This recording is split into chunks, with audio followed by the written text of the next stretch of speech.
We are led by volunteers.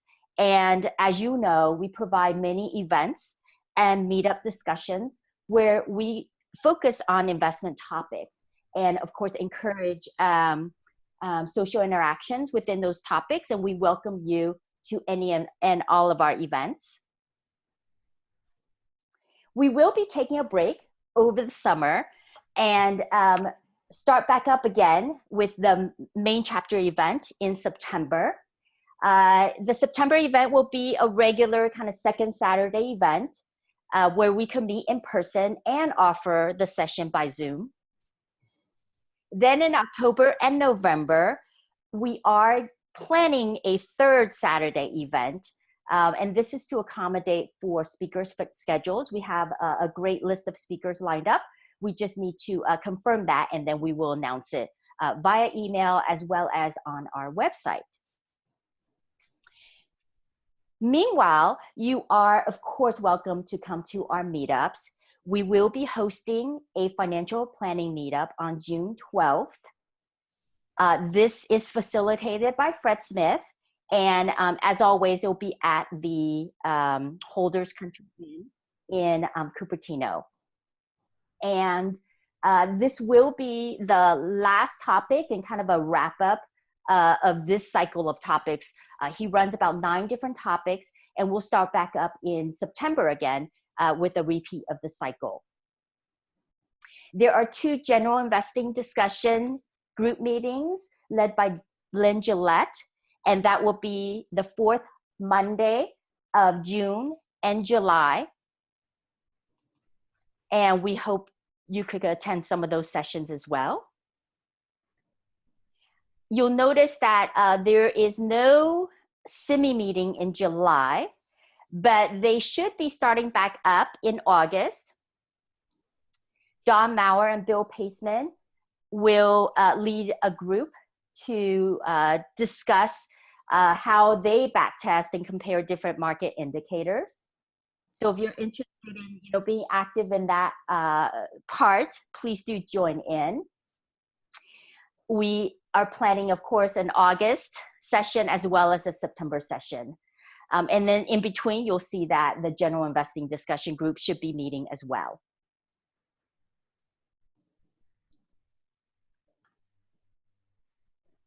Today, we're very pleased to have Martin Pring and Jim Kopas from Pring Turner Capital Group to present for us. The overall topic is letting us know whether, their thoughts on the overall market. What we're going to do is start with the first session by Jim Kopas called Investing in the Best. And it'll run for approximately an hour or a little bit over an hour. Of course, we will pause for questions. If you have a question, feel free to use the Zoom group chat to let us know, and we'll have the speaker answer questions, a bit throughout the meeting, but certainly at the end. Then Martin will come on with a session around managing risk around the business cycle. And just a note, which is we will plan to take a 10 to 15 minute break between the sessions, and we'll let you know. This will be a great chance to go get your coffee, and we'll be back up again. The slides will be posted on our website, which is listed here, Silicon Valley, AAII.org. And the webcast will be recorded. The recording will be emailed to you about a week after the event. You have noticed that you are muted, so please do use the Zoom chat window to let us know if you're running into any issues or if you have questions.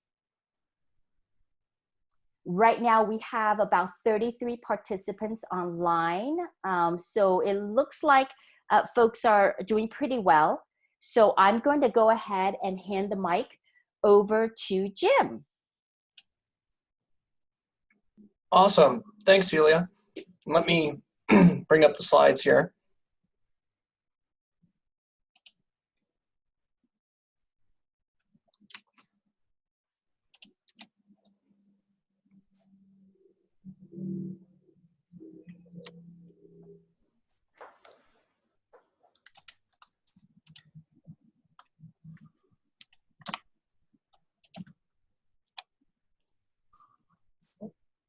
did I do that properly? Can everyone see the screen?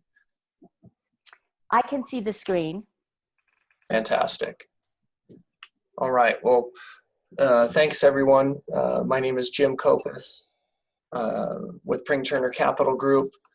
Martin and I are gonna cover, as Celia mentioned, where where we see the market going at in the second half of the talk, but really the first half, I guess, I describe it as investing in the best and why you want to invest in quality businesses.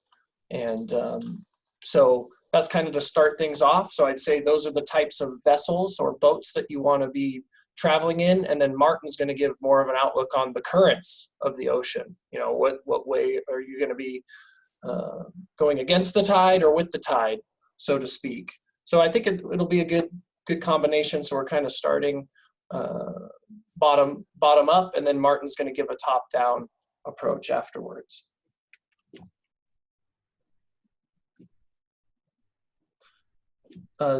First, just wanted to have some disclosures here from our compliance department. You know, this isn't meant to be financial advice or specific stock recommendations.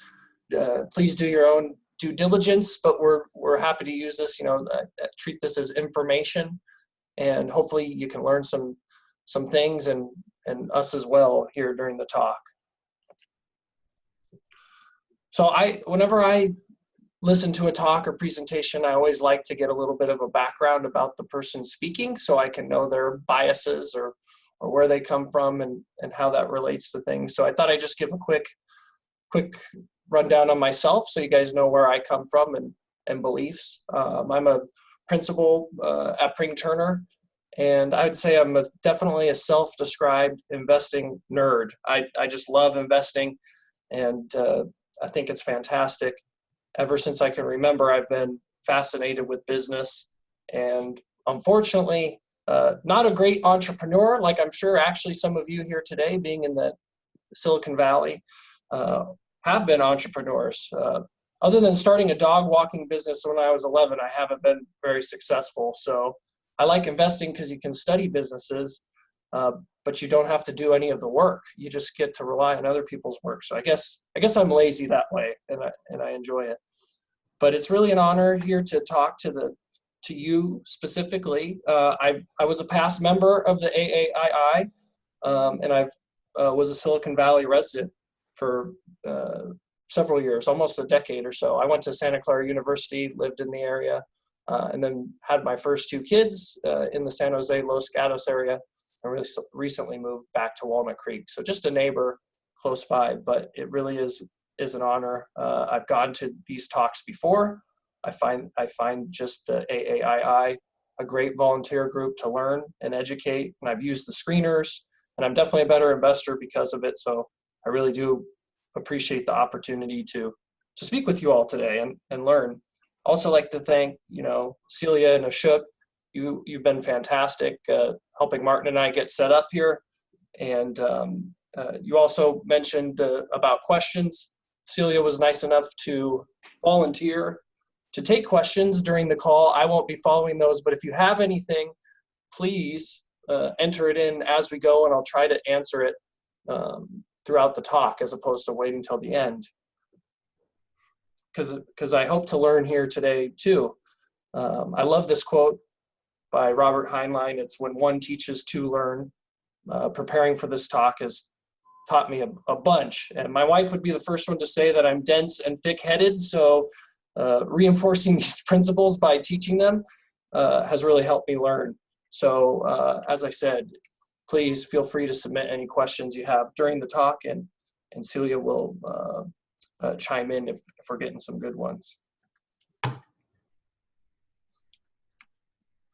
So with that, kind of as an introduction, just wanted to start here. And actually, as I said, I try to stay in touch with the AAII and follow things. And you had a great presentation by a gentleman by the name of Rick Lehman in April. Not sure if anyone was able to attend that, but his talk was about improving your investment performance by ditching your emotions, instincts, and overconfidence. And actually, a funny story, my colleague, Pamela Ross, she's currently taking Mr. Lehman's behavioral finance class at UC Berkeley as part of her curriculum to become a certified financial planner. So I hope, if nothing less, me talking about how great his presentation is earns her some brownie points, although I doubt Pamela will need it. So there's really, I think it was like an 80-page presentation. There's lots of great content there. But if I had to summarize his presentation in one sentence, it's really that humans are naturally gifted at making stupid investment decisions. And according to his talk, you can kind of see this one slide down here.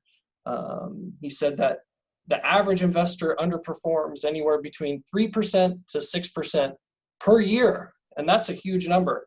To put that into perspective, if you were to invert that, if you had outperformed the market by 3 to 6% per year, you'd be like the top of the top 1% of investors, in the world.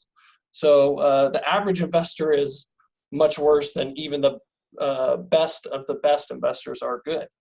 So, I kind of wanted to use that as what can we do to learn from these common mistakes of stupidity, highlight some of them here so that we can learn from them and become better investors. So I've put together 10. There's probably more, but these are the most common, at least in my experience, of the stupidity that I've had over the years, and I've had my fair share, and I know I'll have more. That's part of the game of investing. But the first one is pessimism, I'd say.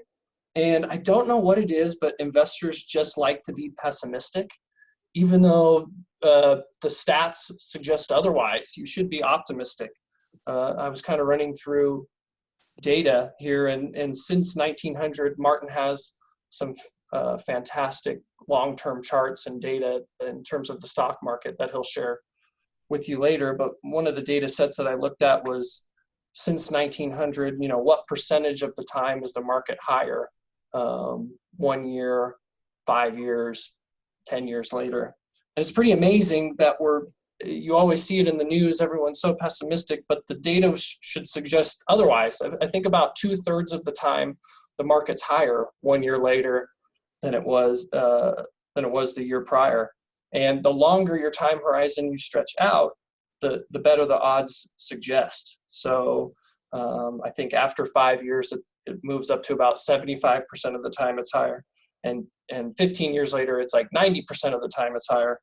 And actually, I've got better news. If you started in 1945, kind of eliminated the time period of the Great Depression, which was very unique for investors, the data looks even better. It's like 92% of the time the market's higher 10 years later. So that's essentially like a Steph Curry free throw. So I like those odds of 10 years later the market being higher. And 15 years out, I think since 1945, the market's been higher every time, 100%. So that's like a slam dunk. That's even better. So I think pessimism, it's a little bit misplaced. And I like this quote from Peter Lynch that kind of describes investing here. And pessimism is, your ultimate success or failure depends on your ability to ignore the worries of the world long enough to allow your investments to succeed.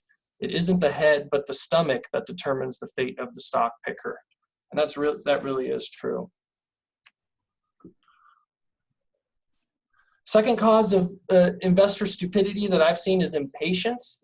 Pascal has a famous quote that all of humanity's problems stem from man's inability to sit quietly in a room alone.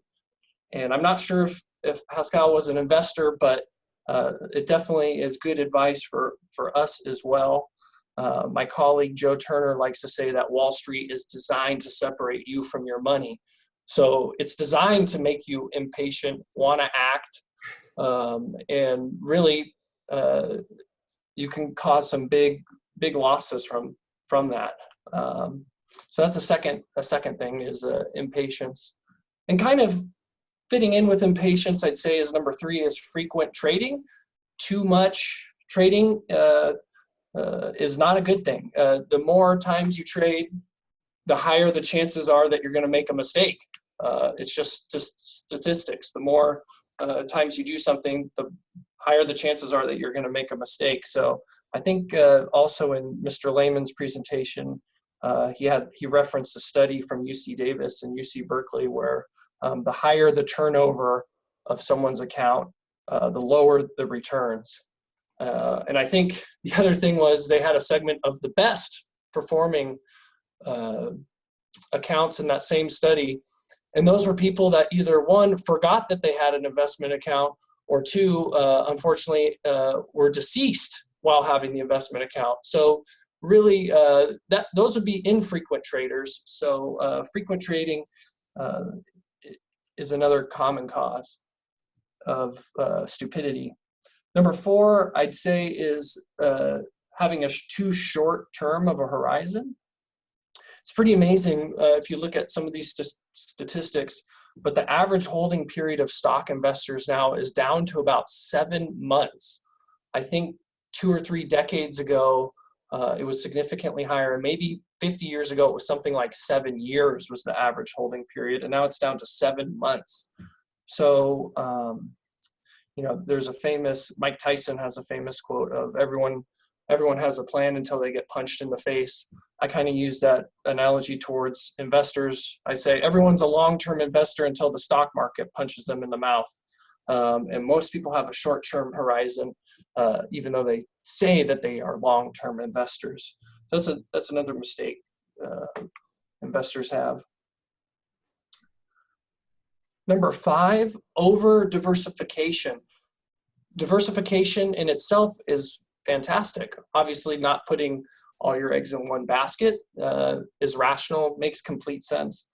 But you can actually diversify your account as well, or your investments, if you own so much of so many things.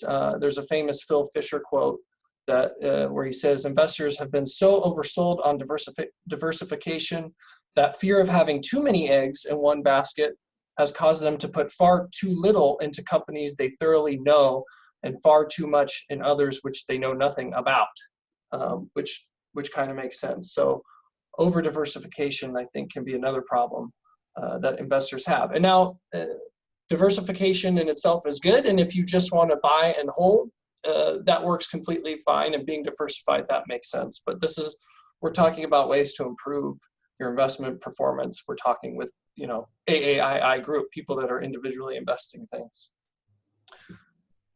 Number 6, shunning uncertainty is another big problem. You know, investing is all about uncertainty, and investors don't like uncertainty.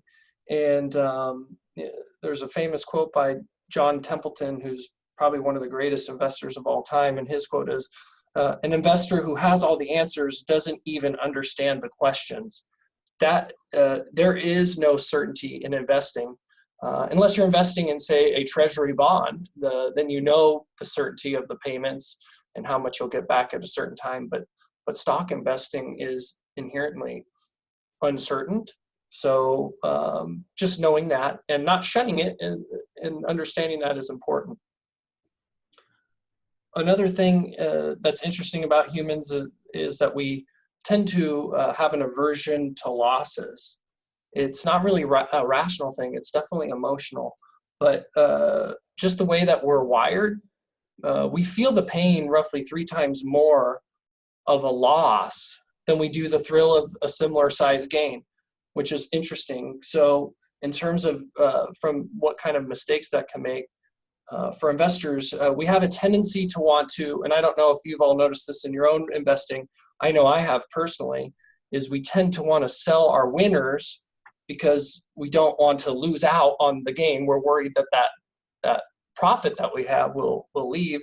And we also tend to hold on to our losers because we don't want to admit that we made a mistake, or once you finally sell for something for a loss, that is kind of locking in your loss. There's always hope that we could make a gain. So that's an interesting thing. And to go back to the great Peter Lynch and Warren Buffett, Peter Lynch was giving an interview, and he told the story about how in 1989, when he wrote his book, One Up on Wall Street, he got a call from a gentleman asking to use a quote from his book in his annual report. That gentleman happened to be Warren Buffett. And he goes, I love your book, One Up on Wall Street. Can I please use a line from it in my year-end report? I have to have it, and he said, sure. What's the line? He says, selling your winners and holding your losers is like cutting the flowers and watering the weeds. And Peter Lynch goes on to say, that one line he picked up in my entire book has been my greatest mistake. So that kind of fits in with why we have an aversion to losses. Which takes me to the 8th point here, emotions. Investing is highly emotional. Money is a very emotional thing.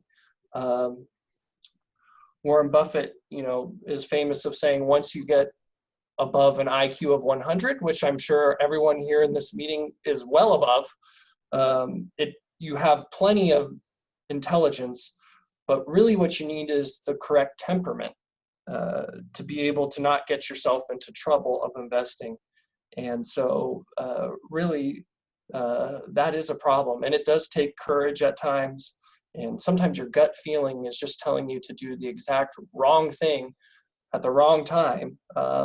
So really I'd say I studied finance at Santa Clara University, but Joe and Tom and Martin always told me that had I studied psychology, human psychology, that might be better for investing. And after being in the business for 10 years, I definitely agree that the psychology and the emotions, keeping those in check are huge. 9th problem, and almost here to the end here of all the emotions. I'll get more optimistic here shortly, but just thought it'd be good to cover these, is that people tend to focus on when to trade or market timing, and that could be a problem. Getting back to John Templeton, another great quote that relates to this is, history shows that time, not timing, is the key to investment success. And too often people are waiting for that perfect time to invest or the perfect time to sell or buy, and aren't focused as much on what it is that they're buying, or they'd probably be better off spending more time on that. So I'd say that's another common mistake, is on when.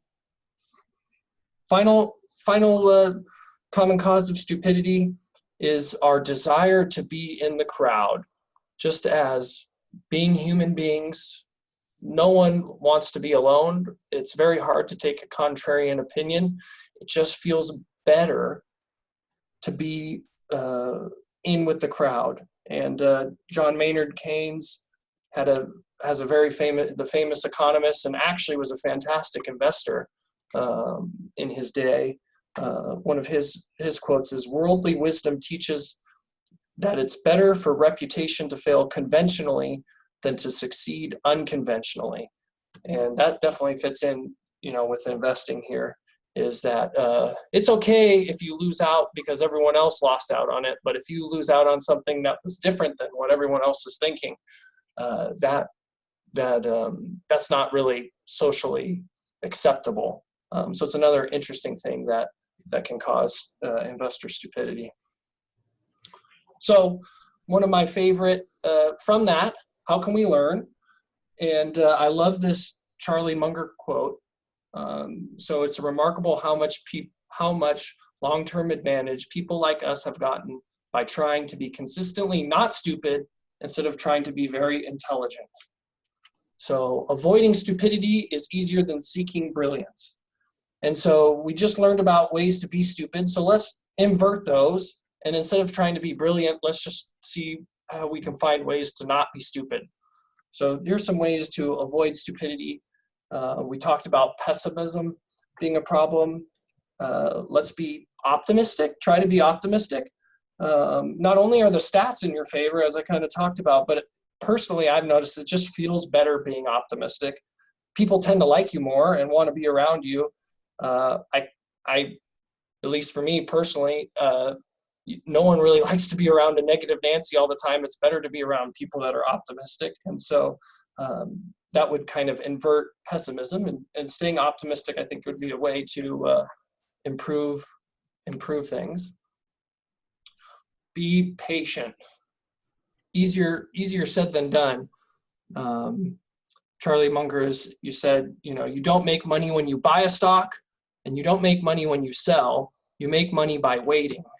So there's, waiting for the right opportunity to buy, and then after you buy, waiting for the right opportunity to sell is really how you have to have it. And I love, I've heard, someone say that true patience is not the ability to wait, but the ability to keep a good attitude while waiting.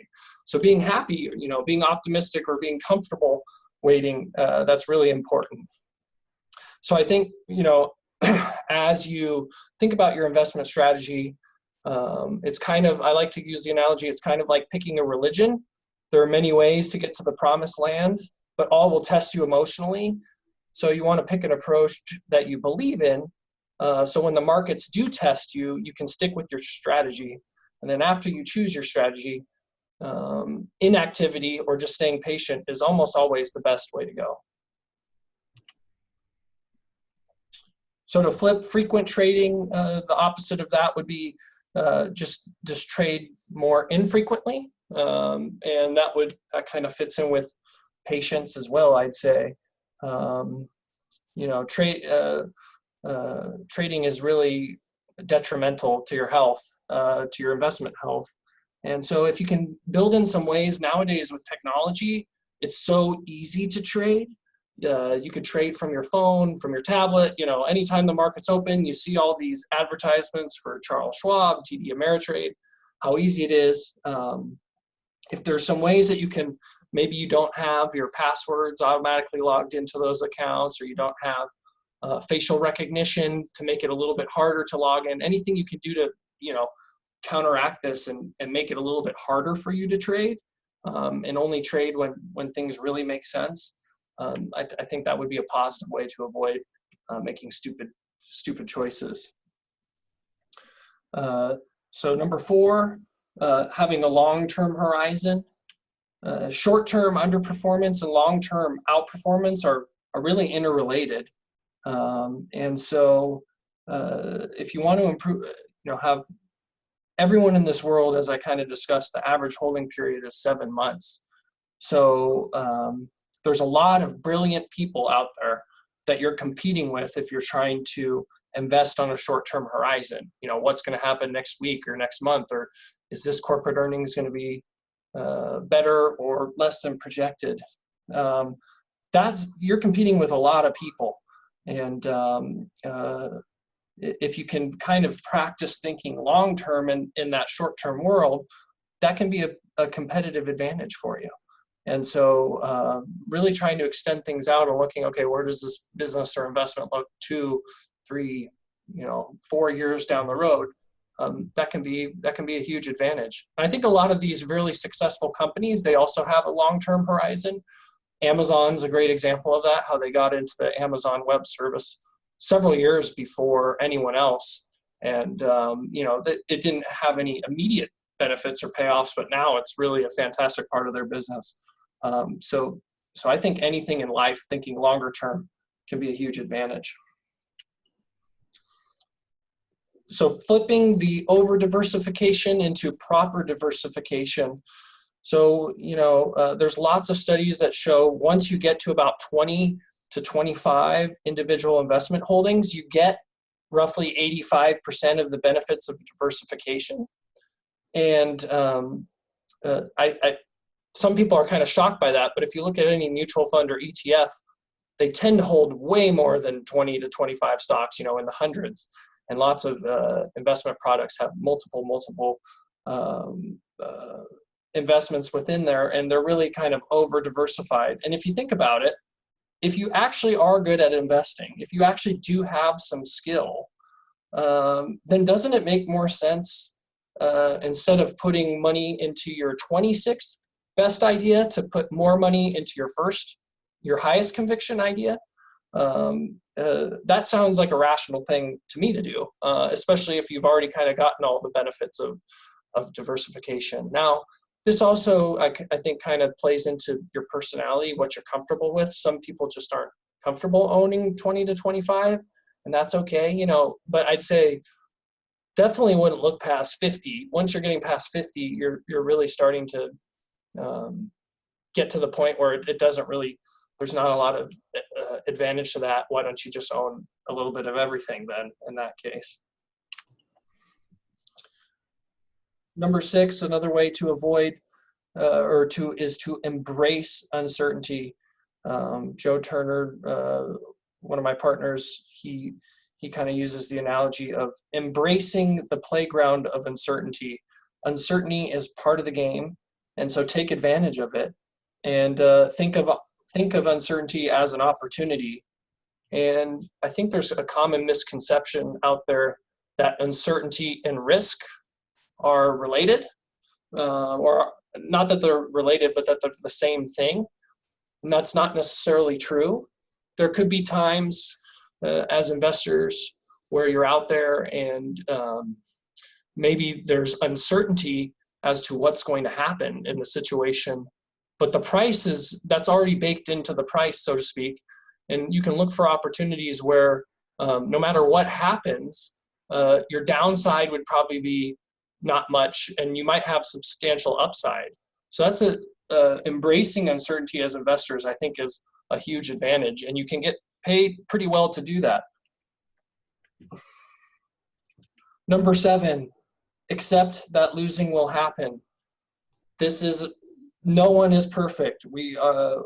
Even the best investors are wrong about 1/3 of the time, and that's really good. I'd say, you know, it's probably closer to 55-60% of the time you might be right. But the great thing about investing is it's not your batting average, so to speak, but to use a baseball analogy, it's your slugging percentage. And if you're really right about something, you can make 1, 2, 3 times your money on an investment, where your downside is you can only lose everything that you put in. So, you know, worst case scenario, you lose 100% of your investment. But up case scenarios, if you buy, you know, a really good company and hold it for several years, you can make multiples of your money. So the odds are in your favor. So it kind of gets back to that thought of generally it's more effective to cut your losers short and hold on to your winners. Sell the things that didn't work out and let the things that are working run. Number 8, so we talked about being very emotional as a cause of stupidity, staying rational. Most people kind of view the stock market as a casino, and if you can just stay rational and take advantage of this, and not think of that, but think of terms of probabilities. I know Mr. Lehman, he talked a lot about looking at the numbers in terms of that, and just trying to stay rational. It's extremely difficult, I know. Like during the holiday time last year when the market was going down and you're seeing news and everything's going into chaos, it's very hard to stay rational. But try to build in things that, you know, kind of keep you from looking at those items and staying on things there. Number 9, instead of focusing on when to buy, focus more on what you want to own. And I'll get more into this here later on. You know, the talk is called Invest in the Best. You want to be able to spend more time on what it is that you're buying. That's a good hint on things. Charlie Munger, another good quote that he has here: investing where you find a few great companies and just sit on your behind because you've correctly predicted the future. That is what it's very nice to be good at. And to wrap things up, thinking for yourself is huge. Try not to be part of the crowd. Know what you know and know what you don't know. And a very big thing is staying within your circle of competence. You don't need to know everything about everything to be a really good investor. I think a great example of this is I was just reading an article on Bloomberg here the other day, talking about Silicon Valley real estate and these real estate moguls that are multi-billionaires from having started investing in the Silicon Valley, you know, in the 70s and 80s. And obviously there is a bit of luck involved. Just being in the right place at the right time was obviously huge. But these investors, these real estate investors, were very focused on an area, you know, around Palo Alto or up and down the peninsula. That's all they invested in their real estate. That was their circle of competence. They knew that very well. They didn't go investing in other countries or other states or cities or what have you. And that's fine. They knew that area really well. They stuck with it and they became billionaires for it. So I'd like to say, you know, you don't need to know everything about everything, but what you do know a lot about, know what that is and stay focused in that area. So just to kind of wrap up the first part here of things, and if I had to wrap it up in one quote, I'd say to obtain better results than others, you must do something different from others. And that's really fitting there. So that kind of wraps up things in terms of investor psychology, stupidity, mistakes that we make. Celia, did you have any common questions or things to kind of review there? Looks like you're covering your topic very thoroughly. We don't have any questions yet. Again, as a reminder, if you have a question, feel free to type it into the group chat. All right. All right, well, the next part, so to get, we'll get some more involvement, even though we didn't get questions, we can still move forward here and talk about, we'll offer up a game here. Anyone want to play a game? So I'm going to make a proposal to you both, to everyone here, and like you to play along. So hear out the proposition. And the proposition is, would you rather be given $5,281 or $1,000? But of course, there's a catch, and the catch has to involve, you know, the $5,281 is going to be invested in low quality stocks over the next 30 years. So you're not going to get the payment for 30 years from now. And the $1,000 is going to be invested in high quality stocks over the next 30 years. So go ahead, take some time, think about that, ponder that question, you know, write it down, and let me know here which choice you'd like to have. Now I know the presentation is about investing in quality, but you really have to say, you know, having that much less capital, will that make up for things? So go ahead, write it down, do it now. It's just a game. Don't feel bad if you get it right or wrong. But after 30 years, those two investment options would grow to $64,506 and $64,506. So yay, you got it right. Good job. You picked the right answer. Not sure if that would be surprising to you both, but the reason why is because high quality tends to outperform low quality, especially over the long run. And here's kind of the statistics behind that. S&P Standard & Poor's has done a lot of research on quality of the business, you know, measuring things like the balance sheet, the earnings, dividends, growth history, and what have you. And they've kind of segregated them into two baskets of stocks. And and they have a grading scale from A to, I think the lowest is D. You don't see many companies around that have lower than a D rating. But basically, if you broke it off to B plus or better stocks are on the left side and B or lower rated stocks on the right, you can see the difference in performance over 30-year time horizon. High quality stocks earned almost 15%, while lower quality stocks were closer to 9%. Now, I'm not saying that high quality are going to earn 15% per year going forward. You have to remember that this is when interest rates were much higher, starting in the 80s, and they're much lower now. But the spread between the two, I wouldn't be surprised to see that continue outperforming. And over a long time horizon, if you had a equal starting point, say you both started with $100,000 in 1981, invested just in high quality stocks, the green line, or just low quality stocks, the gray line, you can see that the performance is quite dramatic. You know, it's over 5 times as much of a return. So that kind of gets back to, you know, what types of vessels do you want to be in, given the market currents out there. And, you know, I'd say you really want to be focused on quality. And it's kind of an under-followed concept. And so that's why it's something I like to point out. And the other thing that people always say, well, okay, to earn higher returns, you have to take more risk, obviously, to earn higher returns. That's the efficient market theory, right? Like you can't earn more by taking less risk. Well, actually, you can. The stats actually bear this out, and this is from a group called Value Line.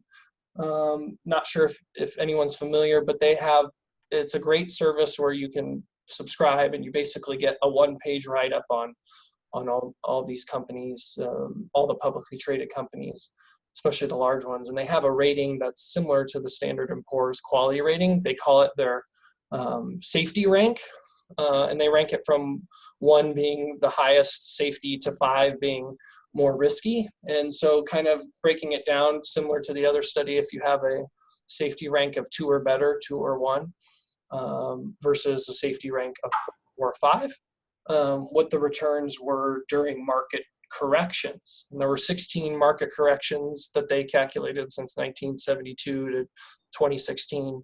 And the higher quality stocks were down significantly less, you know, roughly 15% versus 31%. And if we get back to the first part of the talk where we discussed that we are loss averse, we don't like losing, it feels worse losing. We feel the pain of losing more than the gain of winning. This is especially important, why quality is a good factor, because it's going to allow you to stick with it, and it'll provide you protection when you need it most. So that's why we really try to focus on, for our clients investing, we want to really only own high quality items. This just puts it in kind of a different format instead of a percentage format. The average drawdown takes about, the average correction took about 7 months.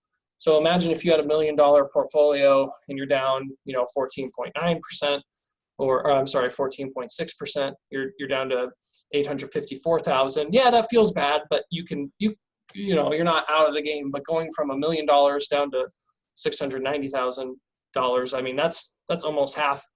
You know, you're getting close there to losing half from the top. So it really is important to last in investing and not make major mistakes. And so sticking with quality is kind of like, I'd say, it's kind of like going to the bowling alley and having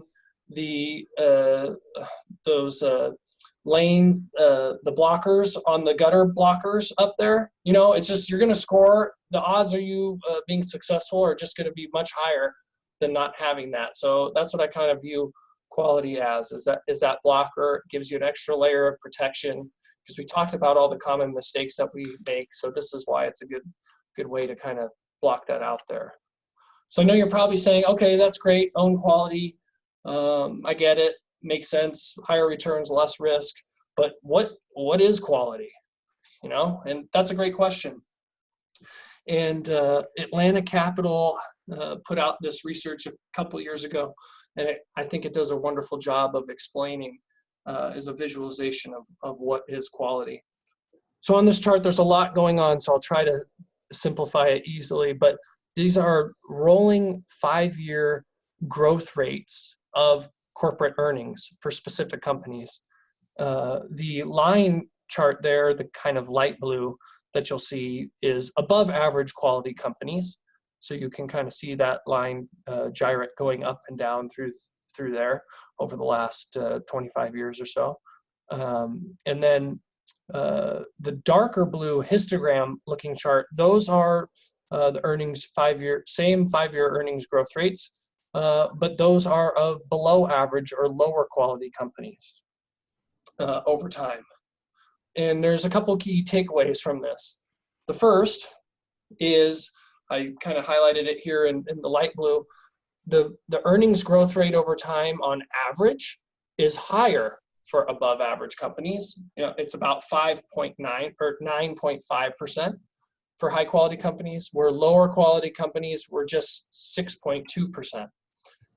So higher returns, that's one key on average. Now, as you can see from the chart, sometimes the earnings growth for lower quality companies outpaces higher quality companies. And that can happen based on where you are in the economic cycle. Martin will get more into detail about that later. But on average, higher quality companies earn more. And then the other key is they're definitely more consistent.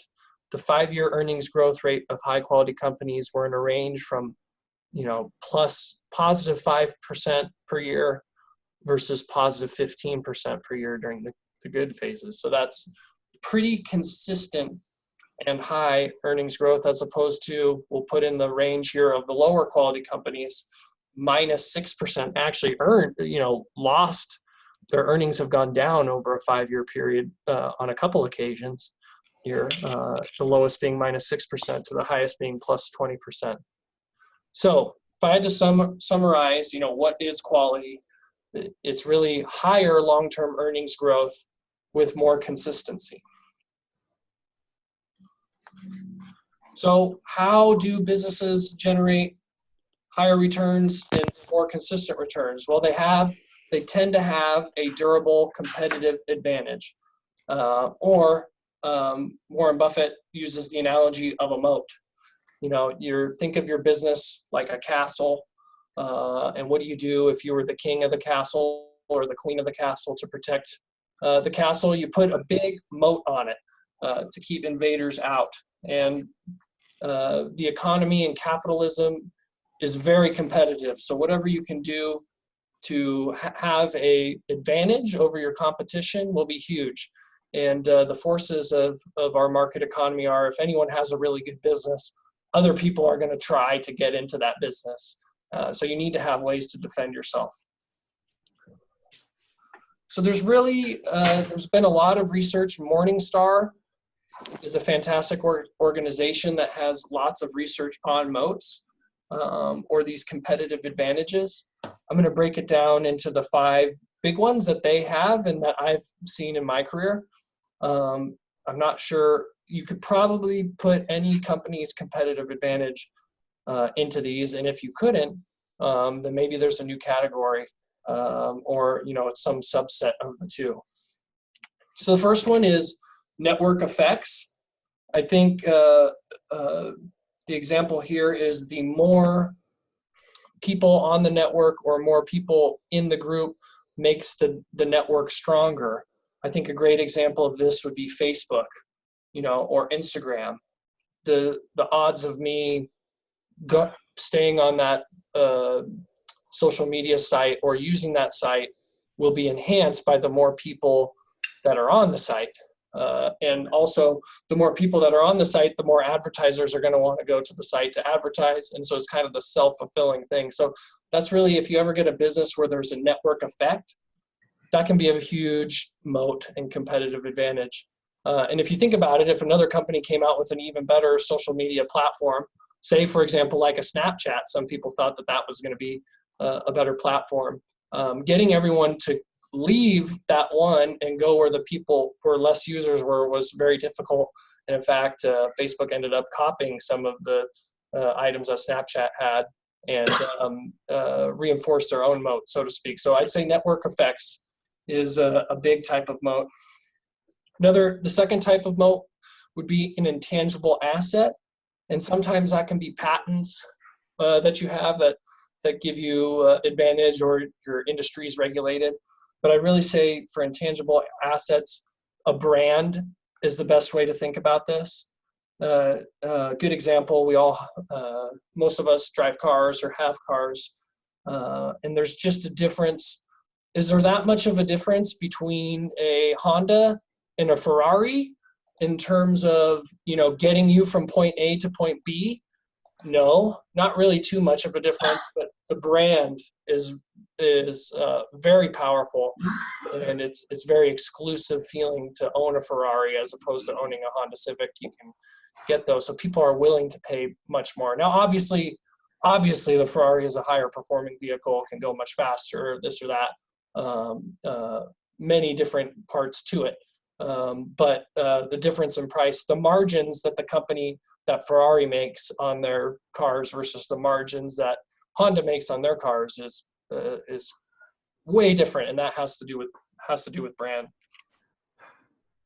Switching costs is another type of moat for businesses. So I think software, being in the Silicon Valley, you can think of this. There's a lot of software companies where, say you're running your business, say you have a payroll provider or HR provider, and you're on their software platform, and everyone's on it. They understand the platform. All your employees are signed up. Your paychecks are sent through there.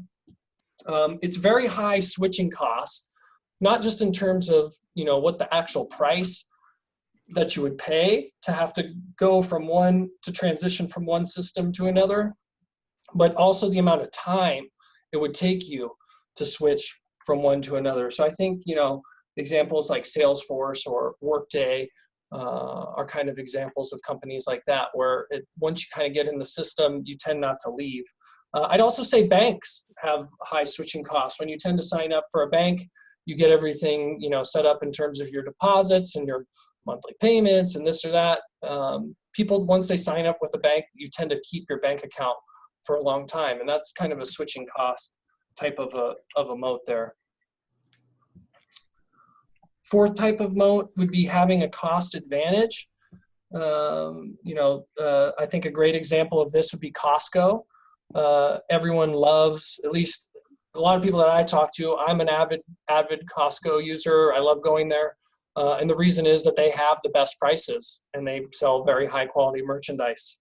And so they are the low cost retailer. And so people love that. And that's a type of moat for them. Last type of moat would be efficient scale. If you're in an industry where it can be winner take all, or the biggest player can spread their costs throughout the system better than anyone else, that can be a huge advantage.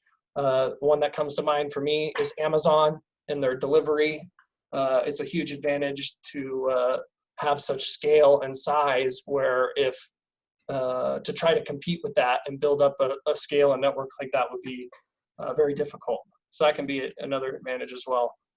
I think important thing to keep in mind when you're thinking about the quality of the business or the moat also is just not just the size of the moat, but is the moat getting wider or is it eroding? I think there's been a lot of companies, especially classic companies that had really strong brands that have not performed as well recently with the new addition of the internet and e-commerce and what have you. Shelf space for consumer packaged companies that used to have that advantage, but now with the ease of information flow and internet, it's not the advantage that it used to be. So that's another thing to keep in mind. And I'd say it's almost as important as the size. Is the moat widening? Is management making decisions that make the moat stronger, or are they eroding it over time? So just to summarize that section, high quality typically leads to better returns and less risk, and that's the ultimate investment combination. And that kind of wraps up that second section there. Be a good place if there's any questions or comments there, we could kind of take those now. All right, so again, feel free to type in any questions that you have in the group chat window. If not, I'll just keep going forward, Celia, if that works. Yes, that would be great. All right. We'll trudge on. So third section of the talk that I've kind of put together here, I think a lot of people think of investing as being highly mathematical and rigid. There's rules-based systems or what have you, but I'd really say that investing is as much art as it is science. So kind of going through those things. And I know that AAII is very big on, traditional value investors or metrics. Probably all of you have seen or heard of Security Analysis, which is the famous book by Benjamin Graham and David Dodd, where they really took a quantitative mindset to things. And this was written, after the Great Depression, the original one, where companies were selling, the amount of cash and assets on these companies' balance sheets were worth more than the whole stock price of the whole company. And so that's when, it was really good pickings in terms of being able to buy those companies. And so there's a lot of familiarity with accounting ratios, multiples, what have you. And that's kind of like how most people view the traditional value investors. And that's really what AAII, I think your screeners that they have are fantastic in terms of access to that and being able to find out that information. And so it's really looking at these metrics and those mark valuation. I think now a lot of modern day value investors have kind of combined both of these together. A good example of that would be Warren Buffett, and over time he was taught by Benjamin Graham at Columbia, and so that was kind of his first investing strategy, was buying companies cheap and then selling them once they kind of reached fair value. And then over time he kind of changed to focusing more on the quality or less qualitative and more quantitative aspects of the business. And that was a big transition for him over time. And today I'd say he's definitely he's not a science-based investor, but it is an art form. You have to look at what are the moats of the business. What is management? We didn't talk about management here very much, but management is very important to businesses, and you want to really make sure that you're aligned. They are managing your money, your investment in a sense. When you invest in a business, these people are managing your business, and you want to make sure that you have people that have demonstrated that they can protect shareholder value and decision making, that they're acting with integrity, that they're skilled at what they're doing, and also that they're good at capital allocation. What do they use with their proceeds? How do they use that money to reinvest in the business to continually grow the moat and reward shareholders? And corporate culture, I think, is another thing that I'm sure many of you worked at many different companies in the Silicon Valley. Just thinking about the cultures of those companies and maybe which companies did better than others. I wouldn't be surprised if you noticed a correlation kind of between the corporate cultures and the success rate of those companies. So that is really more of an art. There's no definition on it. It's kind of just something that over time you'll get better at understanding and realizing, and just reading different parts about a company will help you in that sense.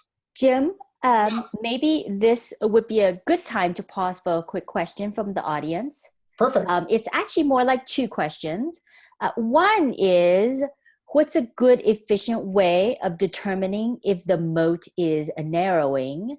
And then kind of the second question related is, for example, GE kind of died slowly. They had a huge moat, but then they had a decline. And then, the question is it really on a comeback now? So if you could address maybe a general basis and then maybe address GE specifically. Sure. I think I'll start with the last question first, and then work backwards from that. Perfect example of a company that had built up a fantastic moat and it eroded over time.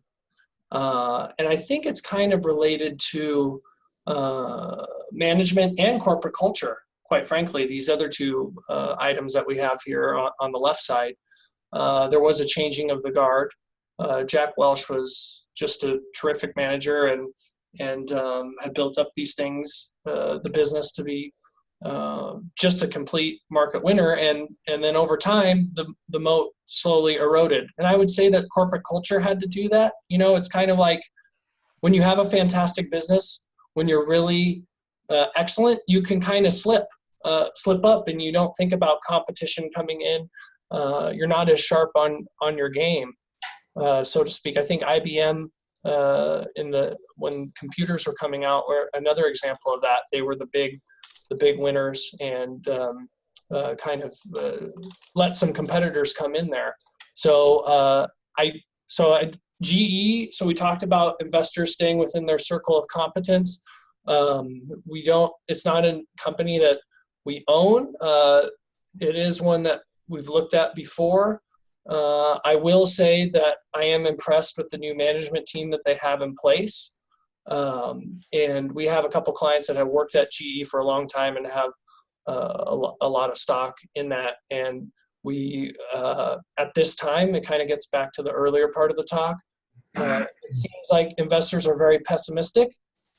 It's kind of gone through a lot of change. It's trying to turn the corporate culture around. And I think that they have good management, but we'll see. I guess would be my answer. I'm not going to give a specific answer about GE, but it's certainly something, if you feel like it's a business that you know pretty well, I think it's a good hunting ground to look into further. And in terms of metrics for a moat, that's a great question. It really is an art to just kind of seeing these things over time. And sometimes you might be able to see them in the metrics with GE, but sometimes a business can be very complicated, and you might not notice it until too late. That's why I like to also have a great management team alongside. If the management team is making good decisions and that makes sense, that you think are rational, then the odds are that they're going to be continually growing the moat. And if not, then it could weaken.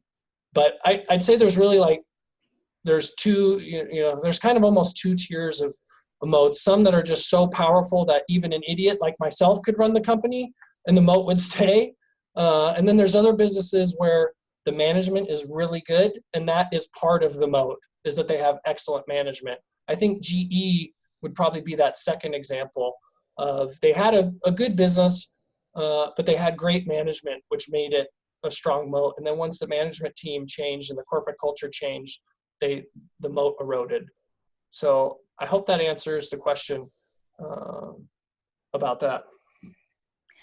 Great. So we have two other comments. One from Martha that said, I think art, in other words, instinct experience, based on the results of number crunching is common in other fields as well, such as physics and math, etc. And so in some ways, it sounded like she was saying that, there's a combination of those two, where you do need the foundation of the numbers, but then as investors, having the experience to be able to dive deep is valuable.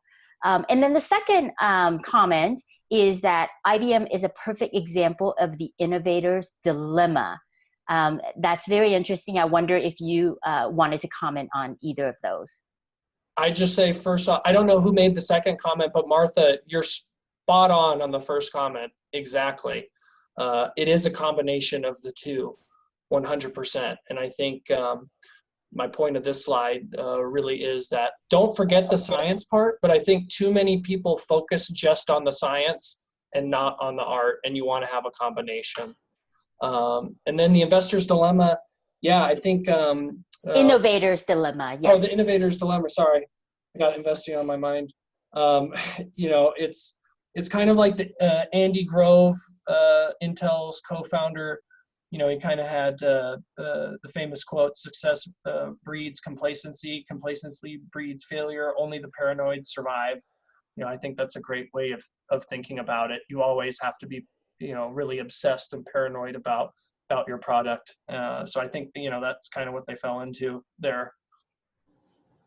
Great. And then everyone, Bill Jump also had a comment that's very valuable. And then GE overlevered, IBM failed to modernize in terms of what he sees as a board failure. And then suggestions to look at the moat ETF that might give people some guidance. But, definitely I think for me, looking at ETFs is very interesting, but it's still nice to be able to dive into specific companies, with your knowledge of what you know about the industry and what they're doing, and then use that as a potential kind of stock picking ground. Great points. And I would say that, we could do a whole separate talk on how to get ideas. I'm a big believer in cloning ideas or taking it from other people. I think the mode ETF, if you just wanted to get broad exposure to it, it'd certainly be something to look into. And you could also, look at the ETF, all their holdings, and, see if there's some on that list that you could understand, know a lot about, and dig deeper into, and look into. Or there's lots of great investors out there that kind of have this approach. I think there was a study done by the University of Nevada, Las Vegas, where they showed, had you just copied Warren Buffett's trades after they had become public of what companies he was buying, and if you assume that you got the worst price of the month in which that investment became knowledgeable, and you just bought when he bought, and you sold when it became knowledgeable that he sold, after the time that it happened, you beat the market by like 2 or 3% per year, which is just amazing to think about. Something so simple like that in the modern market could do it. So cloning other investors, that's probably my biggest source of ideas. Is I'm not coming up with you get no bonus points for originality in investing. So it's certainly a great way to go about finding these ideas. Great. Thank you, Jim, for answering those questions. We'll go ahead and move ahead. Okay. Great questions. I think that was those are all great, and I'm glad it sounds like it's coming across, the moat and things to look for. So kind of this gets back to what Martha's point of knowing, the art part of the business, and then the science part is, what's a fair price to pay for a high quality business. And I kind of came up with a simple schematic here. On the right side, or on the bottom axis here is high quality would be on the far right hand corner, and the lowest quality would be starting there at the left point, and the fair price to pay for that business kind of going up over time. And so it's meant to just be a schematic, not exactly proportional, but it kind of, to prove the point, it looks like an exponential chart. The higher the quality of the business, the more you should be willing to pay for that. I think as value investors, this is a very hard lesson for me. I'm cheap. I want to buy things that are cheap and on sale. And it's sometimes hard to pay, a market multiple or price for a company. But this is important to keep in mind. A truly, truly exceptional company deserves to have a trade. You should pay up for that. And Nick Train is a great investor, and I like this quote here: is exceptional companies with durable competitive advantages are in fact cheap almost all the time. That gets back to is the business moat getting stronger or weaker? And those types of companies just tend to surprise on the upside. So to kind of let me kind of show a schematic of why that is. There's a lot going on here, so let me kind of show things here. But so this is showing a high quality business intrinsic value over time.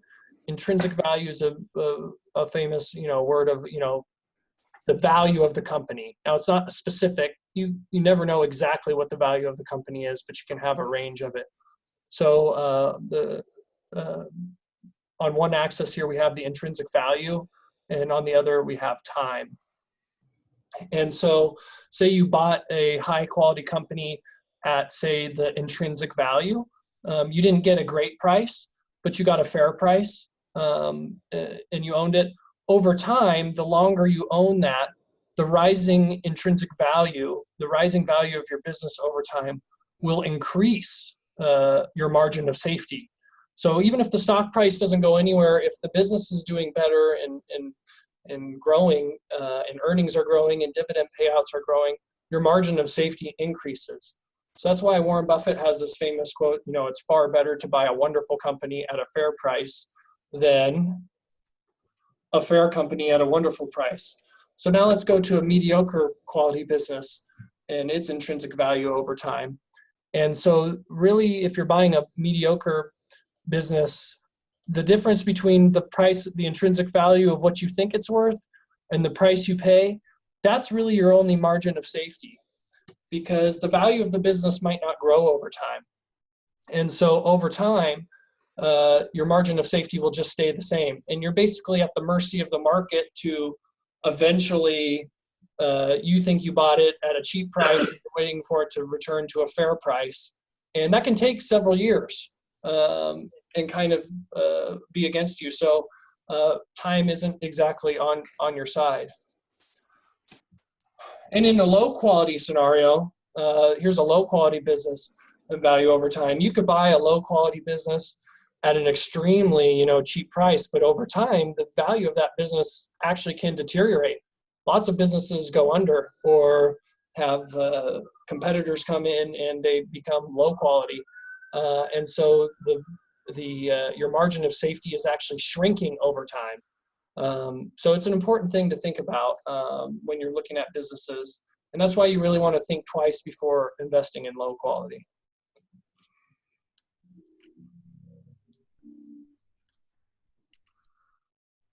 So just to kind of summarize this section, and if you have any more questions, now would be a good time to kind of think or have those comments that you had were fantastic. But really, value investing is art plus science.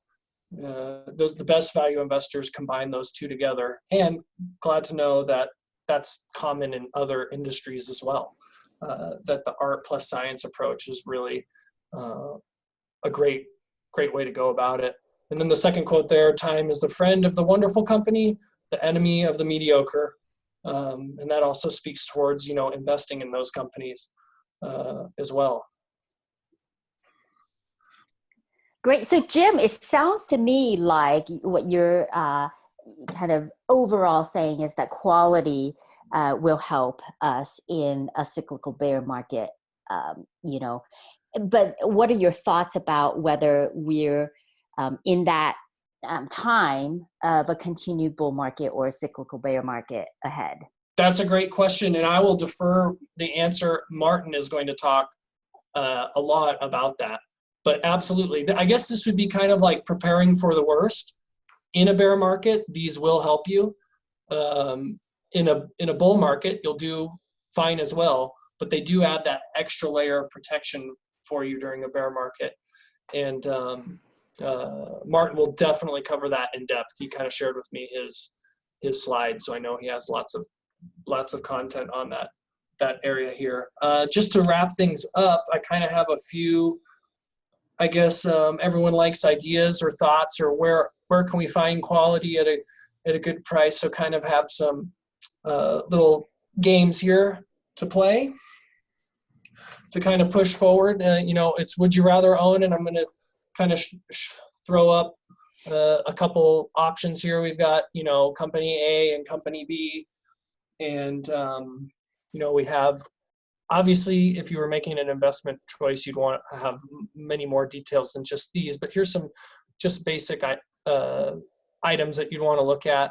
So the price to earnings ratio, what the yield is, what the dividend payout, projected dividend growth, and what the historical earnings growth is of the company. So these are actual companies. Well, I guess they're kind of combinations of a couple companies. Here in A or B.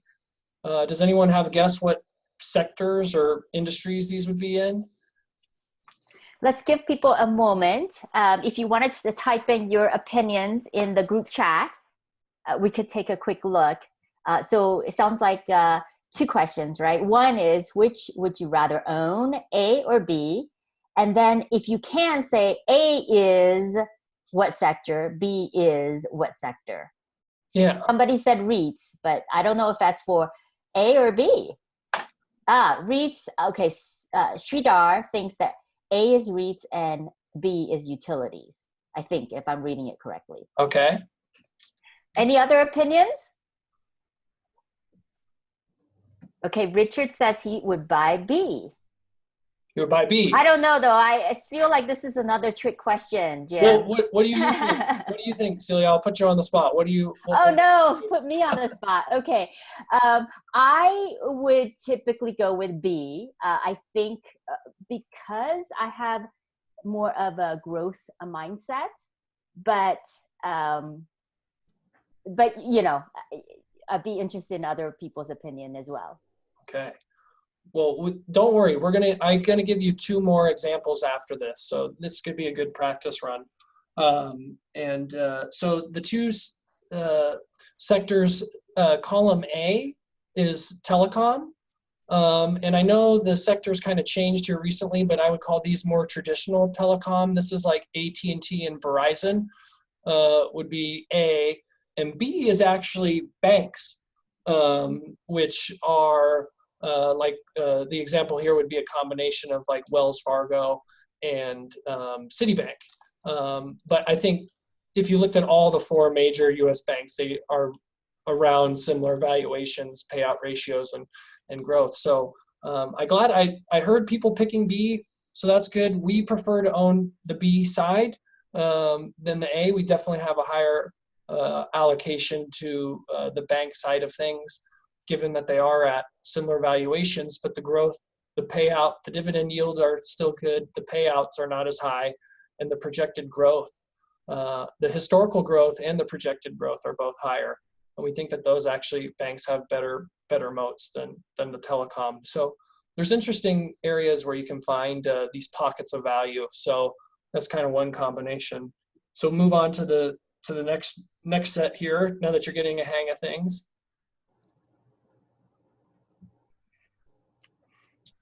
All right, we have a new A and B. Oops, sorry. And I'd propose the same questions. Do you have any ideas what the sectors are, and which one would you rather own?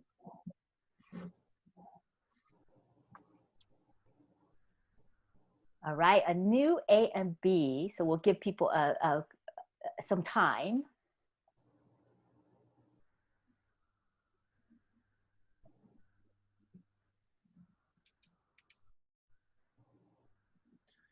Okay, looks like this group so far likes B. Okay. Rather than the high valuation or high PE of A. Okay. But we do have a guess for A. The guess for A is REITs. And yeah, so far everyone prefers to own B. Okay. All right. Well, good guess on REITs. I'd say it's not REITs, but it's actually, these are consumer staples. With interest rates being so low, A is actually two of the biggest consumer staples, Procter and Gamble and Coca-Cola, which are, I would say, they are businesses that have moats, maybe not as strong as they used to be. But you can see investors are really fearing uncertainty these days, and so they've priced up these multiples quite high, and the yields are pretty low. The payouts are high. The projected, growth is low, and the historical growth is low. So that's A, and then B is actually a combination that I don't know how much you guys have been following, but the healthcare industry has really gotten slammed, and a lot of it is political, people worried about rising prices. So B is actually a combination of a couple healthcare companies. One is CVS, and another one is McKesson. And I feel like these are relative comparables because I kind of view those companies as staples as well. People tend to, whether the economy is doing well or not doing well, still need to purchase their medicines or healthcare or what have you. And so right now, these companies are kind of trading at historical low valuations, and really I think this is one of those examples where we talked about where uncertainty and risk aren't exactly the same. I think there's high uncertainty in where the healthcare industry is going, but given the prices and the track record and the moats of these businesses, I think the risk is relatively low. So that's why we're comfortable owning B as well.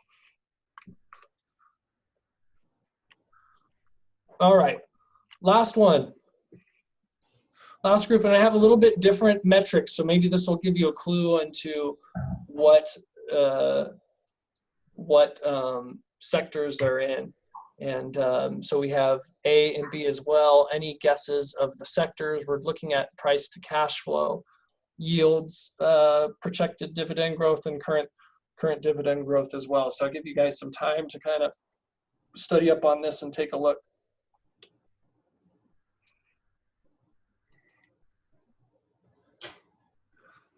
All right, so a new set of A and B. If people wanted to guess what the new A sector might be, same thing for the new B sector. So this is price over cash flow, it looks like.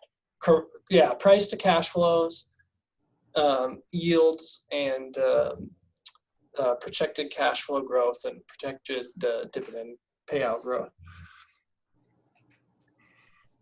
Yes, we have a new guest for B. Finally, it's REITs. All right, B for REITs. And any thoughts on A? Oh, yes. And what's the preferred? I guess the other thing is, what's the preferred? I think you guys are getting the hint. You know, the Shakespeare hint: to be or not to be. We're going with the B's here. Is our preferred choice. Interesting. Now, there's a guess for A that it is retail. Retail. All right. Good guess. Good guess. It's not retail. It's a high tech? No, not high tech. If anyone gets it, let me know who it is, and we'll send you a copy. We'll send you a copy of one of our books that we had out there. So I'll give a couple more guesses here. Okay, we'll wait for the guesses to come in, and then we'll do that. So I'll give a hint. It's something that probably all of us. A is something that all of us pay on a monthly basis. So it sounds like Julie might be right. Okay. Utilities. Ding ding ding ding. All right, Julie, you're the winner. We'll make sure that you either give Celia or myself your contact information, and we'll send you a book for getting it. But yes, A is utilities. I chose just the two. I looked at the utility ETF, XLU, and looked at the two largest holdings. Next Era Energy and Duke Energy happened to be the largest ones. And B is actually kind of an interesting segment that we like, that we think is a little bit unloved, is actually a couple of what you would call master limited partnerships, or MLPs. I hope that you guys are common or talked about them. The MLP industry, it's related to industry or to the energy industry, but really I kind of view them as like utilities. They tend to, their customers are utilities, and they're the transportation of LNGs or different types of energy products throughout their pipelines and their storage terminals. So that I think it's not that far off of a comparison to look at the two, but really both of these sectors have really been loved, utilities and MLPs. Kind of when interest rates started to go down, people wanted to invest in safe areas where they felt like they could get a nice yield on their money because interest rates aren't paying anything. And the energy prices have gone up for a long time. And so the MLPs really had become kind of a sexy spot. And then in 2014, when oil prices really started to drop dramatically from all the improved production here in the US, lots of these MLPs got absolutely, hammered and crushed. And they've been unloved for 5 years. So the combination we like to own, once again, no surprise here. We like to own the highest quality MLPs, with the least amount of debt. They are leveraged and what have you. So one of them is MMP, or Magellan Midstream, is one of them, and the other combination is Kinder Morgan, or KMI, is kind of the combination there of the two MLPs. But they're paying better dividend yield, and we think they have better growth prospects, and their price to what their cash flows are relatively similar to utilities. So we would say think twice before going into utilities, especially with rates so low. There's other areas of the market that could provide, we think better opportunity with less risk. Great. So the one last, if we could get your point of view, Stu earlier said, I don't see how healthcare can keep growing, taking 16% of GDP. There will be consolidation. What are your thoughts around that? I hope so.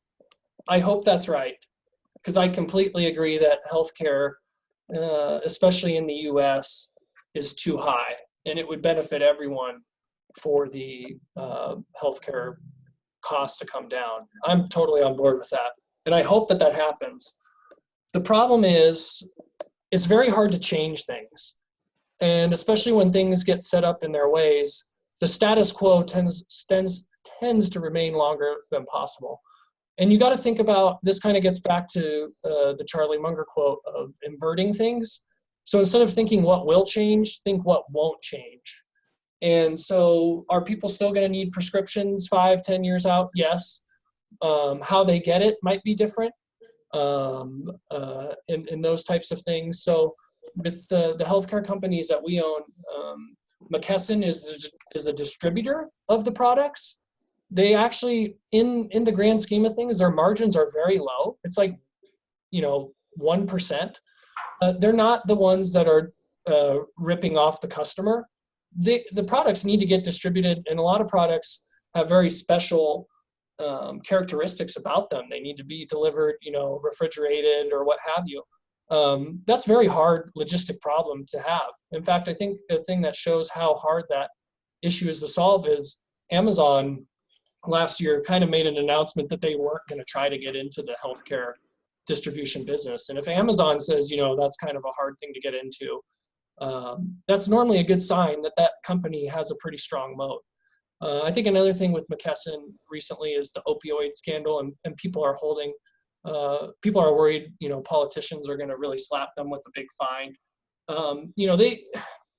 I understand that's a huge problem, and it stinks that it's happening.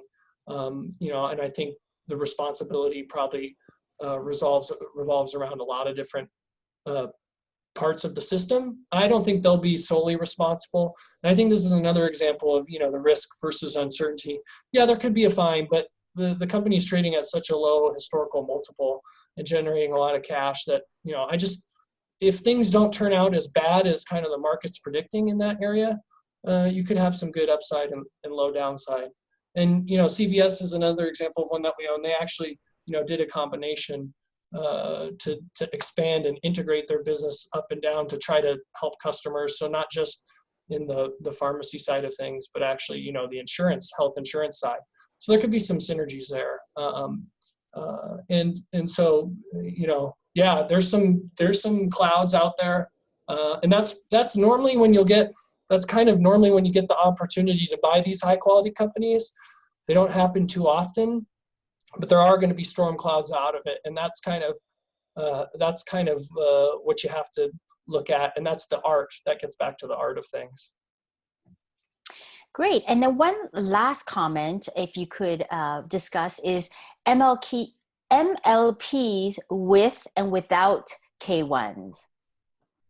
Great question. So yes, the K1s, especially if you're filing your own taxes, can be a pain. Although nowadays the companies are a little bit better at providing those. In the example of the two that I had, actually Kinder Morgan is a corporation, so you don't get a K1 with Kinder Morgan. Magellan Midstream, it does have a K1. So if you want to simplify your tax life, which I'm always for, probably recommend owning that in a tax deferred or tax exempt account like an IRA or Roth versus owning it in a taxable account. Unless you have a really sizable, unless you have someone else doing your taxes or you're okay doing it, it's not super complicated, but it does add another layer. So if you were only buying, you know, a little bit and you really didn't want to, it wouldn't really make that big of a difference to your life and you just don't want to deal with the complications, I could see why you would pass on owning it, something with a K1. All right. Well, thank you very much, Jim. If you wanted to do a quick wrap up, what we'll do is take a 10-minute break. So we will be back at 10:35. Okay. Yeah. I'll just thanks again, everyone, for the call. I really learned a lot. I hope everyone learned things. Would love to hear any feedback you have in terms of improving what went well, and even more so what didn't go well.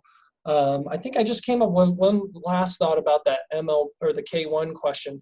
There are some MLP ETFs that you can buy. And so if you own the ETF, you don't have to deal with the K1s. But then again, you get to own, in that case, you own all of the MLPs as opposed to being able to pick the specific ones that you want.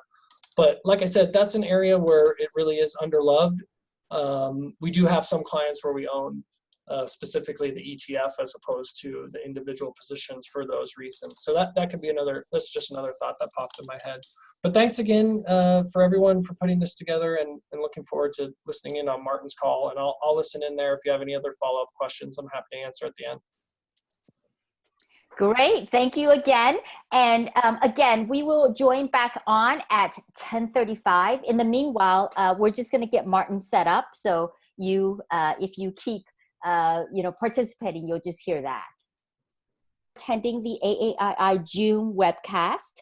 Our next speaker is Martin Pring, who is a principal and investment strategist at Pring Turner Capital Group, an investment advisory firm based in Walnut Creek. Today, we're pleased to have him come and speak on managing risk around the business cycle. Thank you, Martin. Thank you, Celia.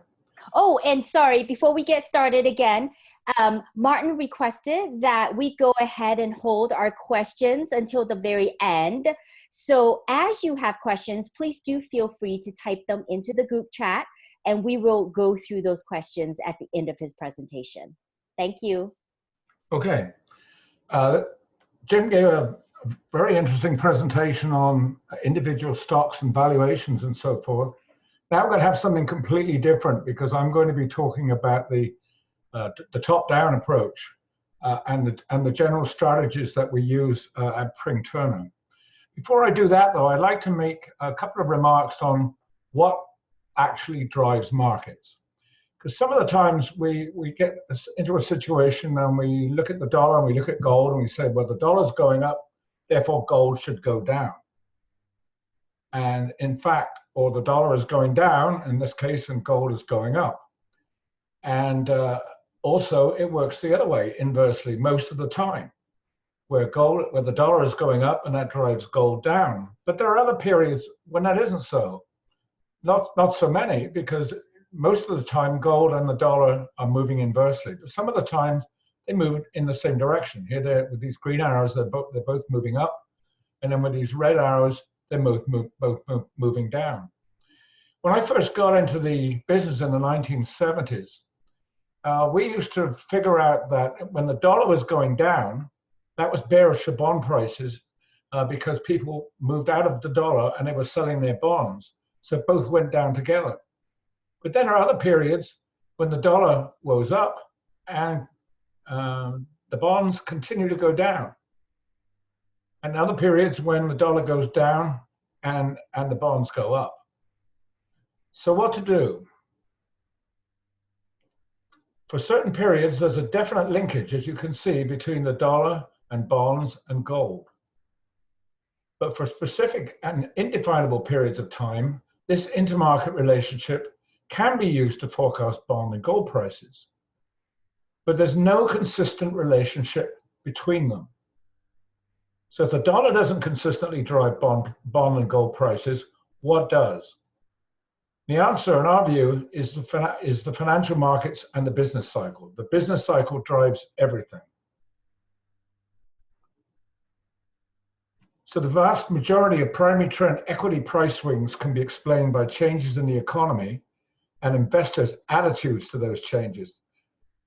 I emphasize the word attitudes because it's people's psychology and the sentiment, which is almost as important as the actual fundamentals themselves. We find countless examples of where the fundamentals and the psychology disagree. So what we do know is that there is a close tie between the stock market and the economy. And what we're seeing here are two momentum curves. In blue, we've got the ISM manufacturing PMI momentum, a measure obviously of the economy. And then in green, we've got inflation-adjusted equities as measured by the S&P composite.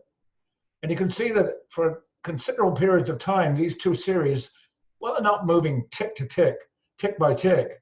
They are definitely swinging in the same direction. I mean, they're both coming down here, both going up there, both coming down and going up, as they have in the last few years. And when you put in some recessions here, which I've just done, oh, let's bring those recessions back. You can see that if we're going to get a sell-off in the stock market, that's when it tends to happen, is when we get a recession. In fact, we can take that a step further with the next slide. And here's the S&P composite again. And the red highlights indicate recessions. And you can see that all the major bear markets that have occurred since 1900. Incidentally, if you can't see the dates in the book, some of these charts are very, very long-term in nature. If you can't see the dates, we always put the time frame in the heading at the top. So this is from 1900 to 2018, to the end of last year. So as I was saying, when we get a recession, that's the time when we should expect to see the worst of the bear markets in equities. Sometimes you do get other bear markets which are not associated with recessions, but usually that's when it's associated with war, like in 1917, and another bad period here in 1942. Occasionally, though, there are some short, sharp shakeouts, as we had in 1962, which are not associated with recessions, but are actually associated with slowdowns.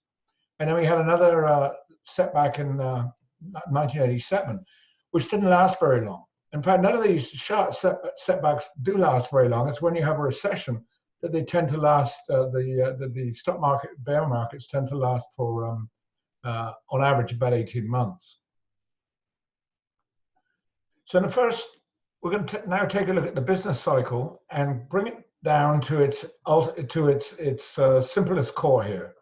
The idea that it's a set series of chronological events that keep repeating. For example, when we start talking about the economy, things can get confusing. For example, housing start numbers may come out today and the stock market sells off. Then a couple of days later, the GDP numbers come out and they're revised and the market rallies. So how do we make sense of all these various whipsaw reactions that take place in the economy, schizophrenic actions? So the world probably seems like a jungle of random noise points and knee-jerk reaction to the economic news. So there's got to be a better way, and that's what this diagram here is going to try and do. Because what we're going to try and do, we've got all this spaghetti here. We're going to try and separate the business cycle out into various sectors. So we got 3 different indicators here, and we'll just give them some names. They represent momentum, not the actual data, but momentum of the indicators that they're following. So I'm sure you've all heard of the leading indicators, the coincident indicators, and the lagging indicators. These happen to be put out by the ECRI, Economic Research Institute. The Conference Board also puts out leading indicators, coincident and lagging, which used to be put out by the Commerce Department. They will basically have the same thing in common, and that is the fact that they're given these names for a reason. The leading indicators consist of indicators which are forward-looking, which tend to move early in the recovery or early into a recession. And a coincident, more or less, when we talk about the economy, a lot of the time, most of the time, we're kind of talking about the coincident indicator. GDP, for example, is a coincident indicator. Non-farm payrolls are examples of coincident indicators. And then we have things coming up in the rear, things like capital expenditure, which tend to do well or improve it towards the tail end of the cycle. Unemployment is also a lagging indicator as well. So the idea is that we want to split the economy down into these various segments, leading, coincident, and lagging. Because if we can do that, we can get a better idea of where we actually stand. So what I'm going to do now is just put some arrows in to show you the troughs, which I did, and then the peaks. And you can see the arrows all the way through here are translating towards the right. Now, it's not a precise science because you get some little squiggles here in the middle and another squiggle there, but you get the idea, the overall idea that the leading indicators lead the coincident, which lead the lagging. And if you want to have a map of where you are and what you're doing, this is one of the ways in which you would do it. You would put all these three indicators down and kind of figure out where you are. Obviously, if the leading indicators are starting to turn down, the next thing we're going to look for is the coincident indicators to turn. Now, you'll notice like I've covered in the last few years here. There's a reason for that, which I'll get to a little bit later. And I'll show you this chart again. But once again, you can see the recessions are being put in. And when we get a recession, typically when the recession starts, the leading indicators are below the zero level here. They're in negative territory. And by the end of the recession, or just a little after the end of the recession, by that time, the coincident indicators have come down and got below the equilibrium level. So once again, as I mentioned, I haven't given you the last few years from 2012 to 2019. We'll get to that a little later. So the shaded areas, as I mentioned, approximate the recessions. So let's spend a little bit of time here talking about the 41-month business cycle, because I can hear you saying, well, in the 1990s, we had a recession in 1990. We didn't get another recession to 2001. Then we had a recession in 2008, and we've been in the longest recovery so far in history as of next month, and there's been no recession. So how can you talk about a 41-month cycle, business cycle? Well, the reason, the 41-month cycle has been around for a long time. In 1923, Joseph Kitchen identified a 41-month cycle in bank clearings and wholesale prices. There was an established 41-month cycle in stock prices between 1871 and 1946, and all there were 22 cycles. And since 1958, a 41-month cycle has operated in the US economy. But it's not only just embraced recessions, it's also embraced slowdowns. And this is a very important part of the analysis. But the average, when you combine the recessions and the slowdowns, that gives you an average cycle of 41 months. So here's the economic, this is what I mean by the slowdown. Here's the economic growth path. So that's the line of no growth, the demarcation between growth and no growth. So when you get a line rallying above the equilibrium level, that means the economy is growing. So while it's below, that's a contraction because it's actually contracting. And then when it's above, it's growing. And then when it goes below the equilibrium level, that contraction is another word for a recession. But sometimes what happens is that growth path comes down towards zero and doesn't go below zero, and then rallies again, and then finally the next time, or maybe the time after, it morphs into a recession. So when I talk about the 41-month cycle, I'm talking about including the growth slowdown. So when we look at the difference between the lows on the cycle, they represent approximately 41 months. Not exactly in every cycle, but as an approximation when you divide the time period since 1958 by the number of recessions and the number of slowdowns, it comes out to an average of about 40 months, 41 months. So we'll go back to our original diagram here where we have the leading, the coincident, and the lagging indicators. And now we can uncover what's been going on since 2012, because that's going to be very, really revealing. What we can see here is we've got 3 peaks. And each time we have a peak, it's followed by a growth slowdown. Now, leading indicator here at the top does in fact go into negative territory, but you can see that the coincident indicator, which usually does when the time you get to a recession or just after a recession, is a long way, and this is up to last month, from signaling a recession. And there's the third slowdown. So in fact, what has happened since 2009 is that we've had one long recovery, but it's been separated into three slowdowns, because the slowdown we're seeing right now was one that started last year. So what we want to see is for this indicator to start to turn around and start to move higher before it gets a chance to deteriorate to the point where we actually fall into a recession. So growth slowdowns are a cathartic experience as the economy pauses to refresh. I kind of think of it as a pit stop in a car race, where you pull off, change your tires, get some more gas, and off you go again. It's a necessary evil. You have to stop and get out of the race, but on the other hand, it enables you to finish the race with that new fuel and those changed tires. It's also, and you kind of do a pit stop in the stock market too, because most slowdowns are associated with a 10 to a 15% decline in the stock market. And also, these slowdowns explain what we call secular bull markets in equities. These are bull markets that last for very, very long periods of time, like we had in the 1980s and the 1990s. Because you're able to come for these small pit stops, you get these small equity bear markets. You clean out all the weaker holders, get going again, and allows the market to experience that secular advance. So the interesting thing about the business cycle is we've got these chronological sequences, because we're looking at the leading and lagging and the coincident indicators.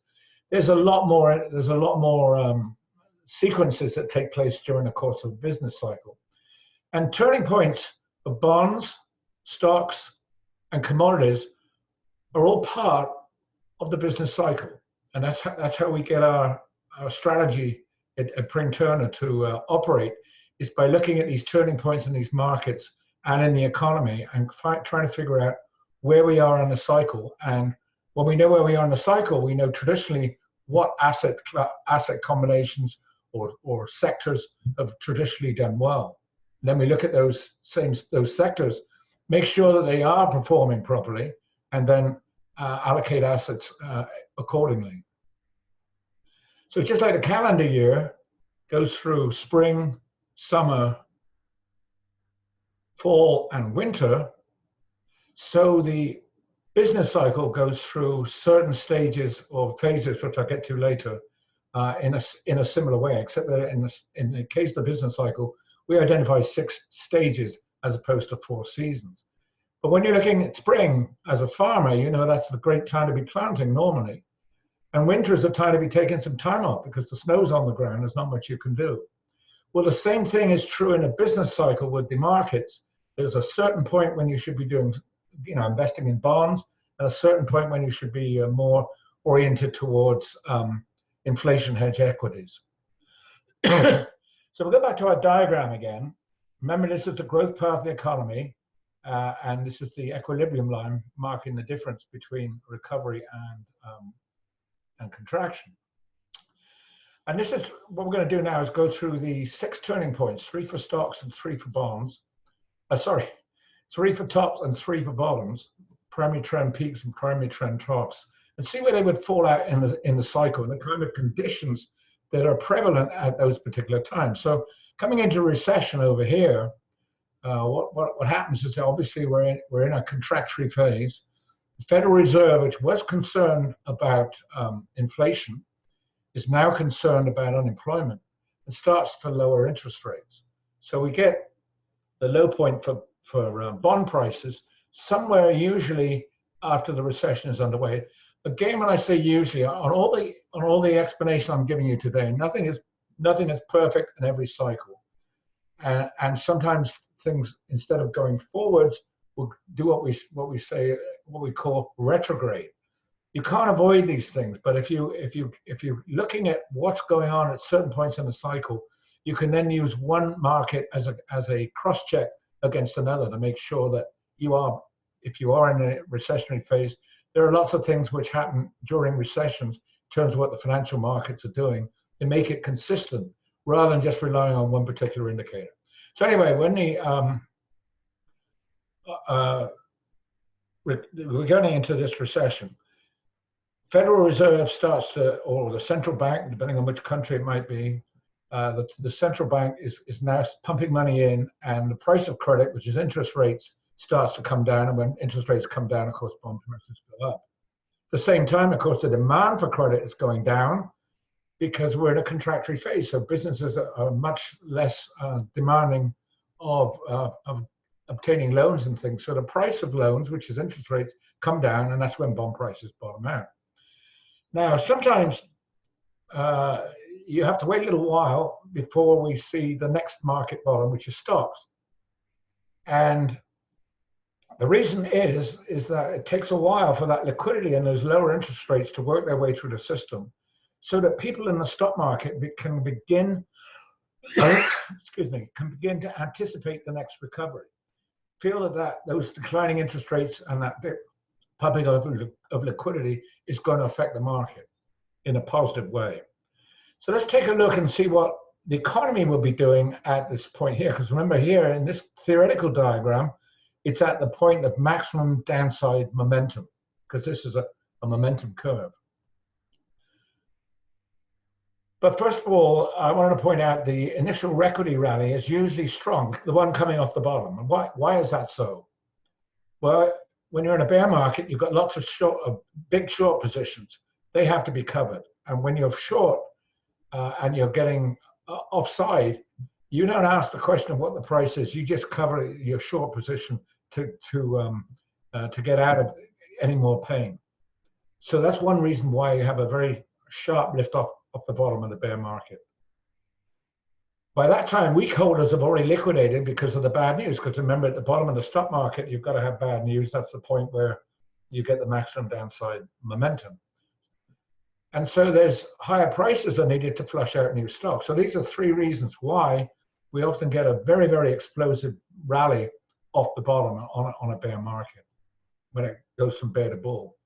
So here's the S&P on the top, and underneath, this is from 1955 to 1981. And underneath is a trend deviation indicator where we use the coincident indicators, divide the coincident indicators on a monthly basis by a 9-month moving average. So when the two are the same, you get a reading of 0. So when it's way down here, it means that the coincident indicators are way below their 9-month moving average. And guess what happens when it gets to that maximum inflection point on the downside? Each time you're seeing that the stock market rallies. Now, as I mentioned before, nothing's perfect. And so I have to point out to you, there's a couple of instances here in the 1950s when you got that point of maximum downside and you didn't get a bull market begin. The bull market began later.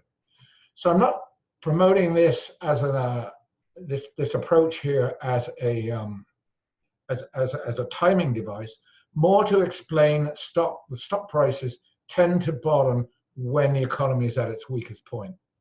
And then we look at a more recent period, 1997 till last month, and you can see that the momentum indicator in the bottom is much more controlled. It was very, very volatile on the previous chart. It's much more controlled. It only sees two major downside moves here, one in 2001 and one in 2009. And then we had a slowdown in 2016, and at the bottom of the slowdown was obviously a good buying point there. So we're at the maximum point of inflection. Stock market is at this point saying, okay, interest rates are coming down, liquidity is being pumped in. We're gonna see a recovery. So we better start buying stocks right now. So the next thing that happens in the cycle is commodity prices bottom. Sometimes they can bottom in a recession. If there's been a lot of margin liquidation that's taken place during a commodity bear market, that means that brings forward the actual low in commodity prices. But commodities don't tend to move ahead on a broad basis, the sustainable basis, until demand starts to kick in. And demand is obviously only going to start to kick in when you move above the equilibrium level. And so at that point there, commodities bottoms. So at that point there, you've got everything going up, bond, stocks, and commodities. But like all good parties, they come to an end. And that comes to an end when the Fed decides that it's been a little bit too easy, and it's not going to be stringent at this point, but it's going to put less liquidity into the system. At the same time, remember over here, loan growth was coming down. Well, now loan growth is coming up. Loan growth being a demand for interest rates, so the price of interest rates starts to go up. When the price of interest rates goes up, bond prices come down. So that's the next stage. And then again, around the time of the maximum inflection point on the upside, that's when stocks peak out. So let's take a look at that. Again, we're looking at the same diagram here, or the same chart, 1955 to 82. And I put the arrows in to show you the kind of the maximum inflection points for the economy here. And most of them are working pretty well, but there's an occasional one which doesn't. We do the same thing for 1997 to 2019. And again, you wouldn't want to be using this for timing purposes, because sometimes these signals, I can look at them with the benefit in hindsight and say, here's a peak and there's a peak. But in real time, it's obviously not that easy. So I'm just, again, bringing this up as a kind of a theoretical point rather than say, go back home and adopt this to kind of figure out where when we are at the top and the bottom of the cycle. So in this case here, you see these two little peaks here, and they were followed by mini bear markets, and that was when we had these economic slowdowns, 2011, 2012, 2014 to 16. And then more recently, you can, with the benefit of hindsight, pick out that as a kind of a peak. And indeed, many of the indicators we follow have been trending down in terms of the growth rate. Not in terms of absolute prices, but in terms of the growth rate. So here we are at the top of the cycle, the stock market. Then the next thing that happens is the economy begins to slow down, and which we saw last year, and then commodities peak out.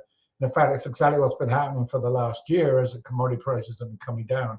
Even though the economy is expanding, it's expanding at a slower and slower rate until it comes down to here and goes below the equilibrium level. So here's what we would expect to see in an economy where we have what I call the double cycle. So the growth rate declines, but it doesn't go negative. And there's an approximate 41-month period between the cyclic lows. This is what I call a double cycle, although obviously in the current cycle, it's turned into a triple cycle. So this is the manner in which we would expect the markets to experience their chronological sequence. Bond, stocks, commodities, bond, stocks, commodities, bond, stocks, commodities, bonds, and so forth. The difference in the growth cycle is because the distortions in the economy aren't so great, because it's a growth slowdown, not an actual contraction, the fluctuations are less, and therefore the fluctuations in the stock market are less during a slowdown. And the other thing is that they are bunched much closer together than they are during a recovery recessionary period.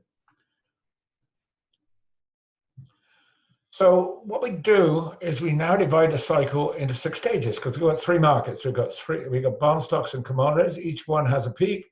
Each one has a trough. 3 twos, ergo 6. So let's go through the 6 stages and see where we end up. So the stage 1 is when bonds bottom out and stocks have not yet bottomed out. So stage 1 is only good for bonds and for interest-sensitive stocks, which tend to move ahead of the rest of the market. The next stage is when stocks bottom out. And typically, as I mentioned before, you're going to get a really good rocket off the low of the bear market low because of the reasons I stated. Short covering and liquidation of the bad news is already out of the way, so people have already liquidated and so forth. And the other thing is that corporations during the recession have lowered their break-even level. So when you can anticipate that they're going to start to increase sales, all that additional revenue goes straight to the bottom line. So the profit growth is very, very strong too in stage, or potential profit growth is very strong in stage 2, which the market anticipates in stage 2 for what's going to actually happen later stage 2 or early stage 3.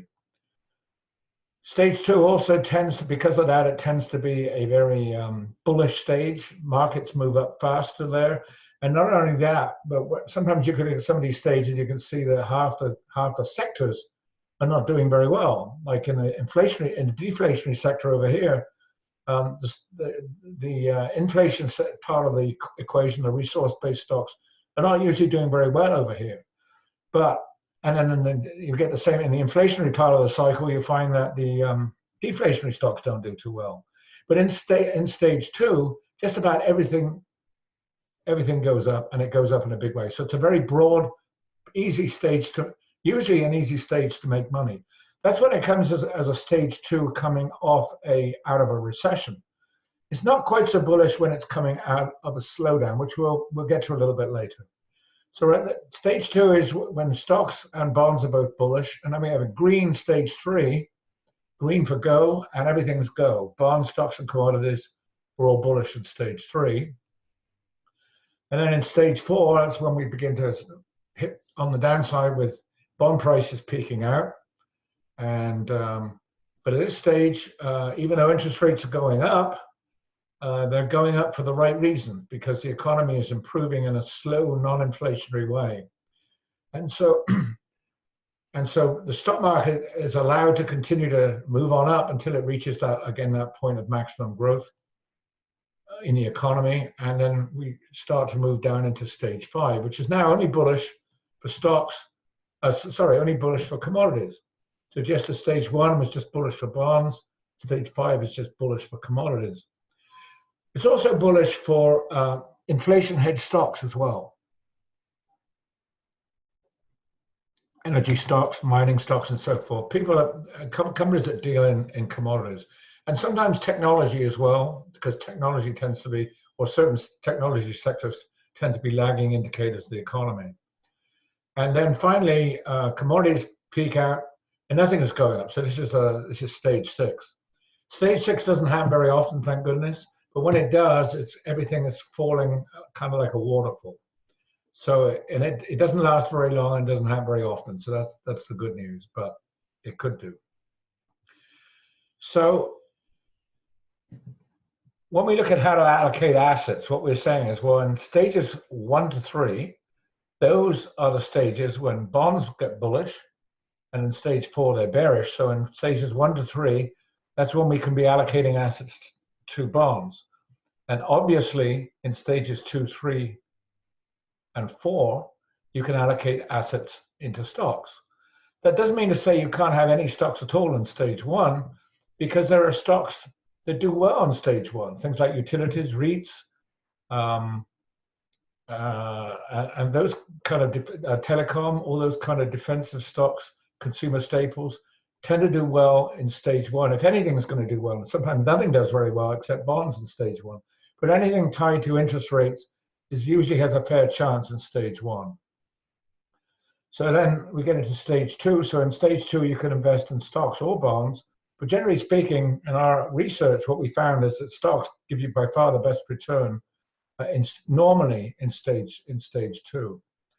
So then we get into commodities and commodity-driven stocks, and they're bullish on stage 3, 4, and 5, and then nothing is bullish in stage 6. So you can gather from this analysis that there is a bit of sector rotation going on. And what I'd like to do now is to kind of go and delve a little bit deeper into that idea of sector rotation. So the economy has the leading and lagging sectors, and so does the stock market. If you're taking a measure of the overall market, like the S&P composite, it's really a coincident indicator for equities in general. So in other words, the S&P tends to move in the middle. Some stocks move, some sectors move ahead, some sectors move behind. The S&P tends to move coincidentally. So it comes down to the point that if the stock market discounts the economy, then individual stock market sectors should discount the economic sector they represent. So I'd like to kind of delve into that a little bit. So in theory, we could take two curves here, two momentum curves. One for home builders, the home building stocks, or the ETFs like the ITB or the XHB. And the other would be housing starts. In other words, the stock market here and the economy there.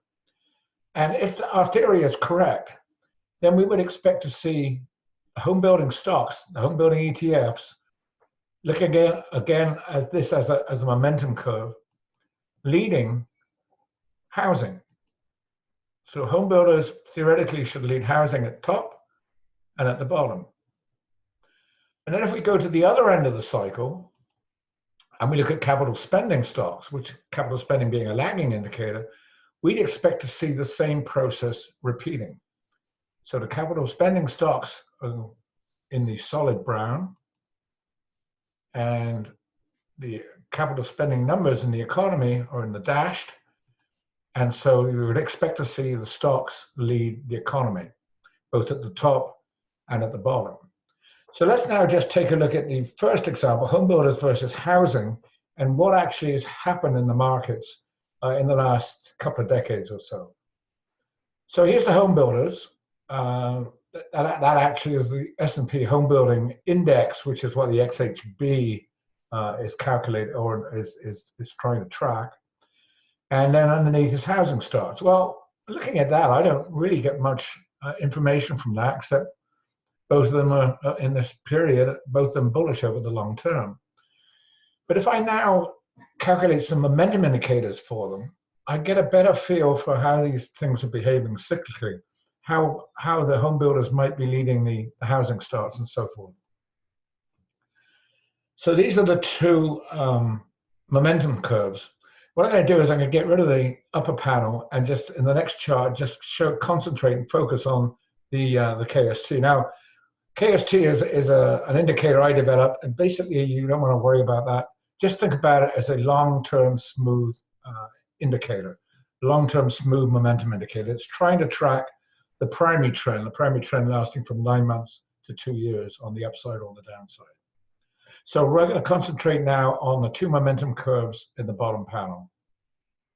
If I put in some arrows joining the peaks of the green home builder KST, in other words, we've got home builders are leading the economy.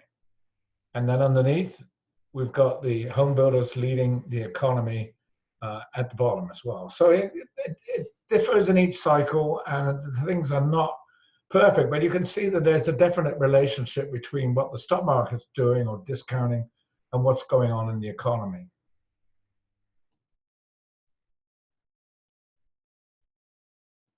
So let's take a look at the sector performance through the 6 stages.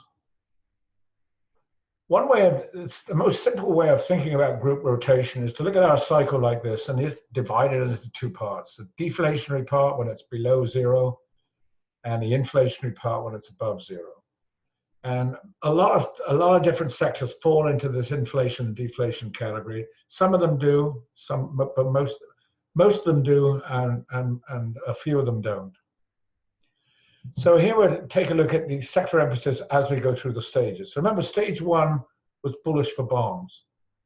So that means it's suitable for utilities, food producers, consumer staples, and obviously US Treasuries. Stage 2, you might want to be exposed to banks, technology, consumer discretionary. Stage 3, technology, transport, and oil drillers. That S, by the way, should be right next to that T. I don't know how that slipped down, but it should be up at the T, an innocent mistake. So in stage 4, we're looking at oil drillers as a place to become exposed to, diversified metals and energy, all resource. And then diversified metals and healthcare seem to perform very well in stage 5. And then finally, US Treasuries in stage 6. So we're going to trade around the cycle. This next slide is going to show us how we might want to do it. So what we did was we researched back and looked at all the various sectors and found out their performance in the various stages. So in the top panel here were some of the best performers. So in stage one, for example, the home builders were a strong performer. But in stage one, inflation-sensitive stocks such as the diversified metals and basic industries such as industrials were among the worst performers. So the idea is you want to be buying the best performers in the stages they do best and selling them in the stages when they're underperformers. So here is the actual curve for the business, for the bell curve for the cycle. Okay, so down here is 1, up here is 2, there is 3, and there's 4, and so forth. So there's 3, and then there's 4 going into the peak. So what we can do is we can buy home builders in stage 1, and because they're one of the better performers, and then sell them in stage 4. Brokers do well in stage 2, I should say, and don't do so well in stage 4. Then we have cars, which do well in stage 2. These, by the way, are the symbols of the ETFs. That's not my bad spelling of cars, so it's the ETF. So you buy the cars in automobiles in 2 and sell them in 5 when they tend to be one of the worst performers. Similarly, you want to be selling oil drillers in stage 2 when they're one of the worst performers, and buying them in stage 4 when they're one of the better performers. So now I'm going to try and answer the question where we are now in the cycle. That's easier said than done, of course, but we have a lot of indicators, and I think we come up with a pretty acceptable answer here. So we'll take a look at a couple of economic indicators to start with. This is the Chemical Activity Barometer, which is a leading economic indicator put out by the American Chemistry Council. And one of the reasons I like it is you can get the data back up to the 1920s and slightly before. And this indicator has led every recession by between 2 and 14 months since then, with an average of about 8 months. So what it does is that it's different from other leading economic indicators because it highlights changes in the chemical supply chain. And those changes presage the rest of the economy.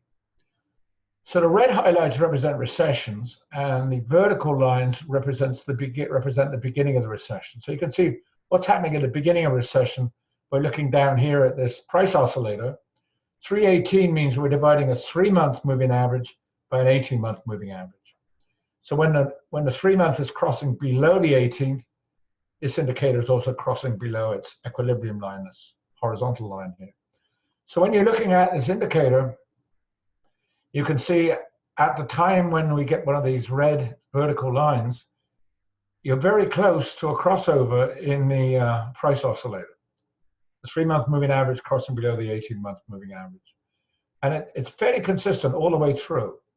There's a little bit before, there's a little bit afterwards. That's sort of more or less right on. So when you're down towards the 0 line, that's the time when you've got to be worried about a recession. Because if it goes through 0 to any great degree, that probably indicates that the indicator is indicating a recession. But what happens a lot of the time is that you come down to 0 and you bounce. And when you bounce, that means the recovery is extended. So in this case here, we remember we had 2 slowdowns, one in 2011, 2012. We got a bounce. We had another slowdown in 2016, 15, 16, and then we had a bounce. So every time we come down here, as long as it bounces, it's a soft landing, and that's good for stocks because stocks can then, because the recovery tells you that the recovery is going to continue. So right now we have data. One of the other reasons I like the data is it's very up to date. So we're able to plot this up to the end of May. You can see it's just started to bounce again, indicating the possibility that we may be coming out of this excuse me, slowdown.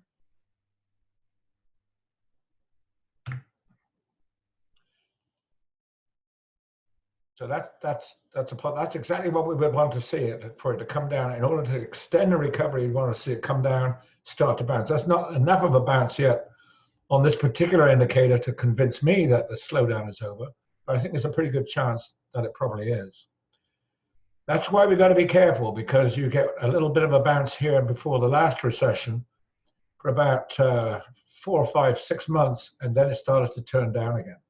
So that's the thing we got to be careful about. If this thing starts to suddenly turn down again in June, July, August, that would be a big warning that we're getting into. We could well be into a recession. This indicator here is our second economic indicator. What we're doing is dividing a coincident indicator, non-farm payrolls, by a lagging indicator, unemployment, the unemployment rate. Once again, we're looking at the red highlights representing recessions, and the start of the recession is the vertical line. One of the reasons I like this particular indicator is that it's very deliberate. A lot of economic indicators are very, very jagged. These are very deliberate and very, what you might call trendful, if there's such a word. And it's easy to draw trend lines. And every time the trend line gets violated, you can see that the indicator starts to reverse. It's the end of the cyclical peak. And within 4 or 5 months, you're headed into recession. Right now, we can draw another trend line, and it's a very good one because it's obviously long, because we've got a very long-term recovery, but it's been touched or approached on numerous occasions. And that tells me that it's a good reflection of the underlying trend. But right now, we're at a new high. So obviously there's no danger of a recession here from this particular analysis. But what we've also got here is this oscillator where we divide the 3 months moving average of the ratio by the 12-month moving average. And when that, again, look at these vertical lines, you see every time it comes down towards 0 and crosses below 0, it's time to be thinking about a recession. On the other hand, if it can bounce, as it's done on these multiple occasions, with that 2, 3, 4, 5, 6, 7, 8, 9, 10 times, it's bounced from 0, and each time it's resulted in a recovery being extended. And you can see that the 2011-2012 slowdown is sort of partially recognized by this oscillator here. Certainly the 14, 15, 16 one is definitely recognized, as has been our most recent slowdown. But using yesterday's data, we now have a second month in a row where the indicator has bounced off the 0 line. Again, not guaranteeing, but as far as this indicator is concerned, it does kind of look like it's going to extend its rally and not go below the 0 line, and therefore avoid a recession and give us a bit of a recovery. So that's pretty encouraging. So we're looking at these two indicators, the chemical activity barometer, the CAB, and this ratio between non-farm and unemployment. This is where we would end up, I think, on the cycle. Here's our double cycle diagram I showed you before. And if we're going to have a growth decline, but not a negative contractionary period, then we're probably around here, because both those indicators were turning up. Both the CAB was turning up, the chemical activity barometer was turning up very, very slightly, but the non-farm payroll unemployment ratio was turning up more sharply. So that would suggest it was somewhere around, you know, we may not be over at the end of the slowdown, because remember, those were leading indicators. It may take a couple more months or more for them to continue to build. So we're probably in this phase around here, which could be a stage 2. So how do we get further evidence of that? Well, one is that we look at 3 different models, one for stocks, one for bonds, and one for commodities. So this is the one for bonds. This is the Lehman 20-year trust. And this is our bond barometer at the bottom, or our bond model. And it consists of several indicators, both bond indicators and inflation type indicators, market type inflation indicators, where we look at commodities against bonds and so on and so forth. Put them all into one big consensus indicator, and when we get a 50% reading, that gives us a green highlight, which is bullish. And right now the barometer is at 100%, and you can see it's been 100%. It's been in a bullish mode for several months during this little rally we've had. It's been a bit tricky identifying these trends, because you can see it's been very, very volatile in the bond market for the last 10 years or so. Really volatile, and we don't mind buying volatility, but we like long, smooth volatility that extends for a year or more, not stuff that moves for 3 months and 6 months and then moves back. So right now that barometer is in the bullish mode. So what that tells me, going back to the previous slide, is that we're past this point here. So we're somewhere between here, we're somewhere, I should say, around here, towards the point where the maximum inflection on the downside, if it is going to morph, if it is going to go back into a recovery and not slip into a recession. So that was bonds. So they're bullish. Now we're looking at stocks. The same principles hold here. And the green represents bullish periods when the barometer is 50% or more. And you can see it's kept us into some pretty long bull markets, which is what you want. What you don't want is these kind of things here, these whipsaw moves where it goes bearish for a month and then goes bullish, and then goes bearish for a month and then bullish. So where do we stand right now? Well, right now the indicator is at 50%. It's right back down to the line. Now, it's important to understand that this barometer is, because we want to avoid a lot of whipsaws, all these barometers are calculated from 2 months worth of data. It's a 2 month moving average. And the 2 month moving average says we're at 50. But last month's reading was at 33. So it doesn't take much of a leap to figure out that this month, unless we get a good improvement in stocks, this barometer is going to go bearish. Now, it could be obviously it could be a whipsaw, but it would be nice if we could see the stock market start to go bullish. And I got a couple of indicators that hint at that we are very close to getting to a bullish mode. So it's back to 50%, and now onto commodities.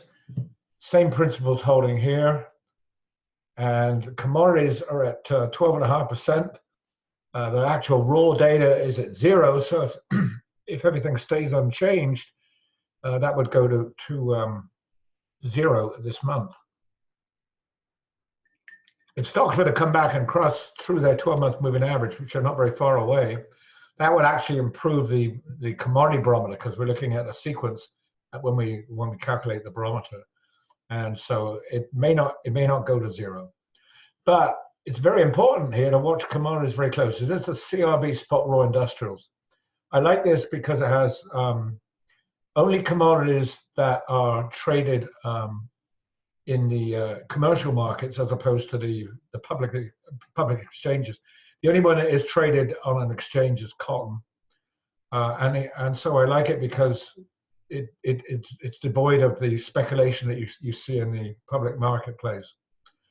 And also, it's much more economically sensitive than something like the CRB composite, which also includes a lot of agricultural commodities and so forth. So right now, you can see from a technical point of view that CRB industrials is right at this trend line. That trend line goes all the way back to 2001. So if that gets violated, that's going to indicate either that we're going to see and it's a valid penetration. Either we're going to see commodities come down a lot more, or we're going to see some kind of a trading range. The one thing that it would rule out, if it's a valid signal, would be that commodity prices go up. So we're at a very crucial point here. And you can see that too from that growth diagram that I showed you. So now we're looking at bonds. We looked at first, we're going to look at bonds, then stocks, then commodities, individually looking at individual indicators. So this is US government bond yields going back to 1870 to 2019. Good history. This is the 240-month rate of change. So what we're trying to do is figure out what the secular or very long-term trend is. Secular trend extends over several different business cycles. And what we find out is that when we get a reversal in the secular trend, typically your momentum indicator is going to go into a sideways movement like it did here. And so too is your price. So my belief is that what we're seeing right now is a turnaround in this secular trend to the upside. But the turnaround is not complete yet. We're going to see some more sideways movement, just like we saw over here in the 19 teens and early 1920s. You saw the same thing here in the 1930s and 40s. And then right up at the top here was another big trading range. So I think we're seeing one of these big trading ranges, which will then get us set up to experience a secular rally. I do not think it will make a new low below the 2016 low for some maturities, and the short-term maturities actually made their lows in 2012. So I'm looking for rates to come down, but within the confines of this rectangle here.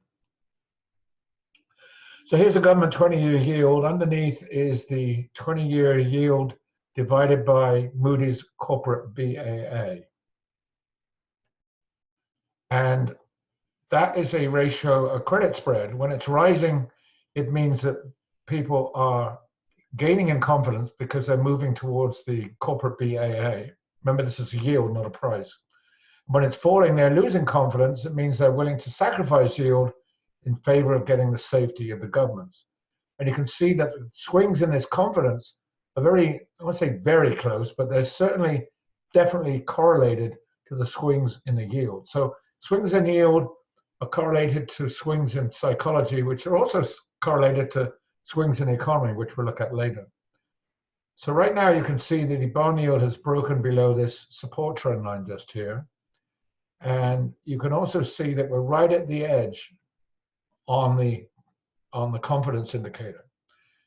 What would suggest it was going lower is the fact that both these momentum indicators here, this is a short-term momentum measuring trends 6 weeks to 3 weeks to six weeks or so, and the long-term momentum measuring primary trends. Both these are going down. So remember, we're at a very critical level for the CRB spot war industrials.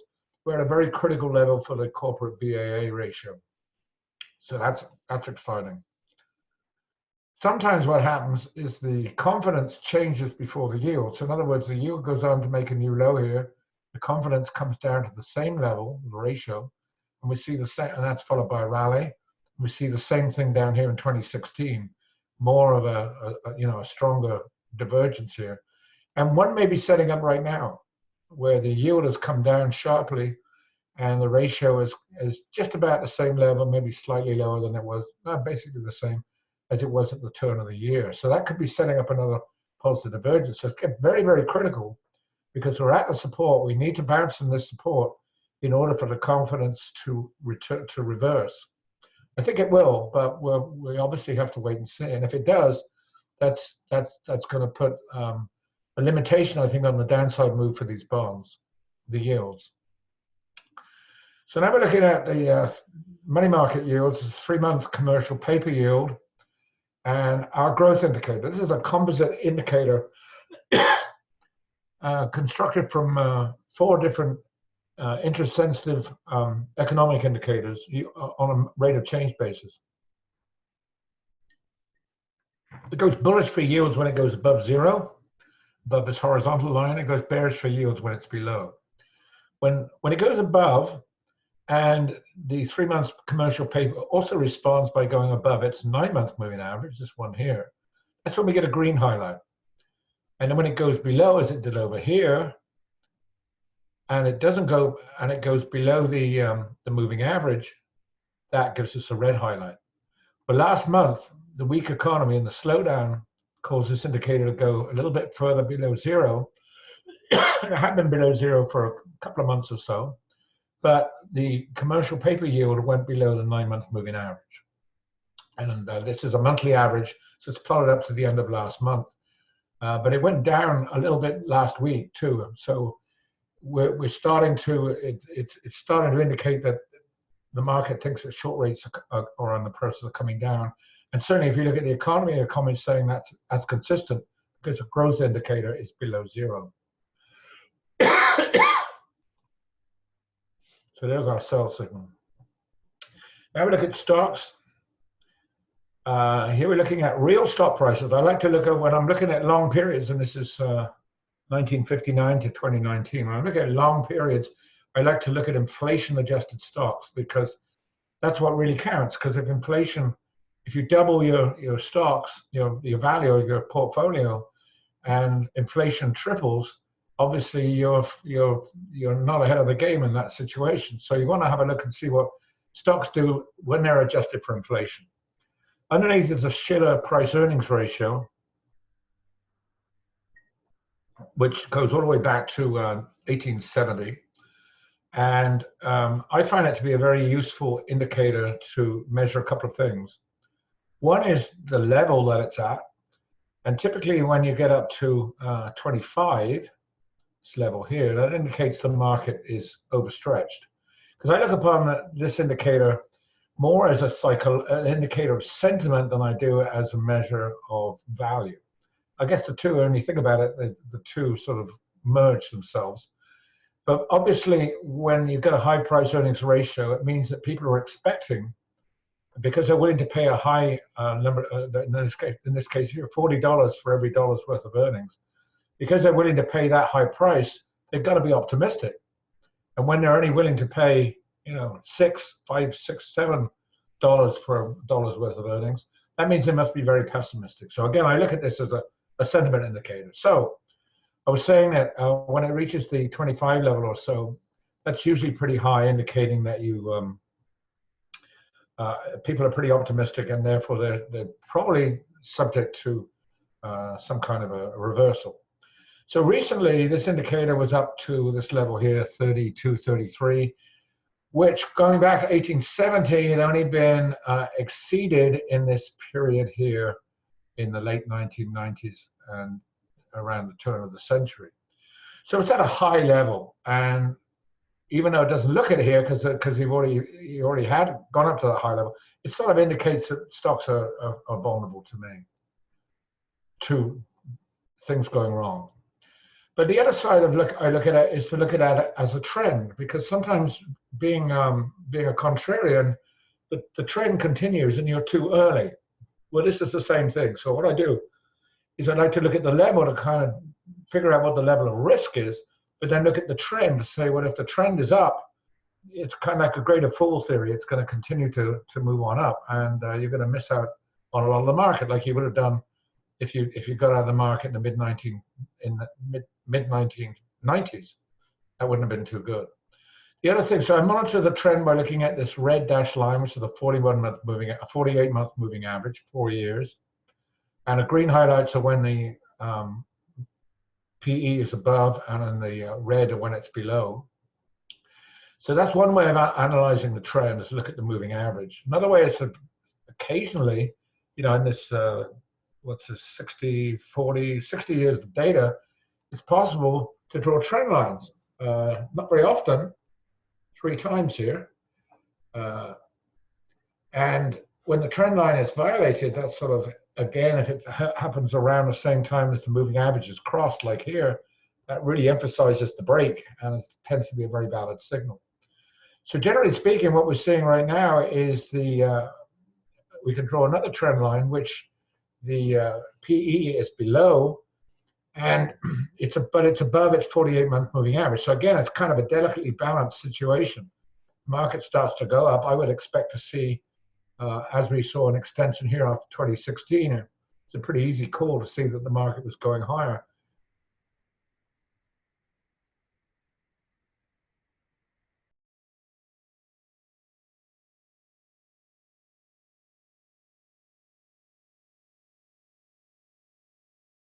When it broke above this.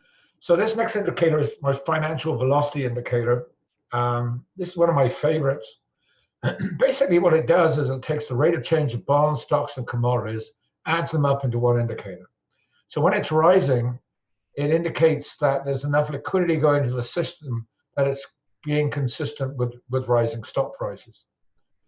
And the red highlights represent recessions, and the green vertical lines show you the low point in the velocity index when it's, or I should say when it's turning around and about to cross above its moving average. And here you can see there's actually 14 vertical lines, 12 of them are green, which means they're valid signals, and 2 of them are red dashed lines, which indicate their failures. So the indicator would have kept you out, looking at the direction of this, would have kept you out of the market during the 1929 bear market and so forth.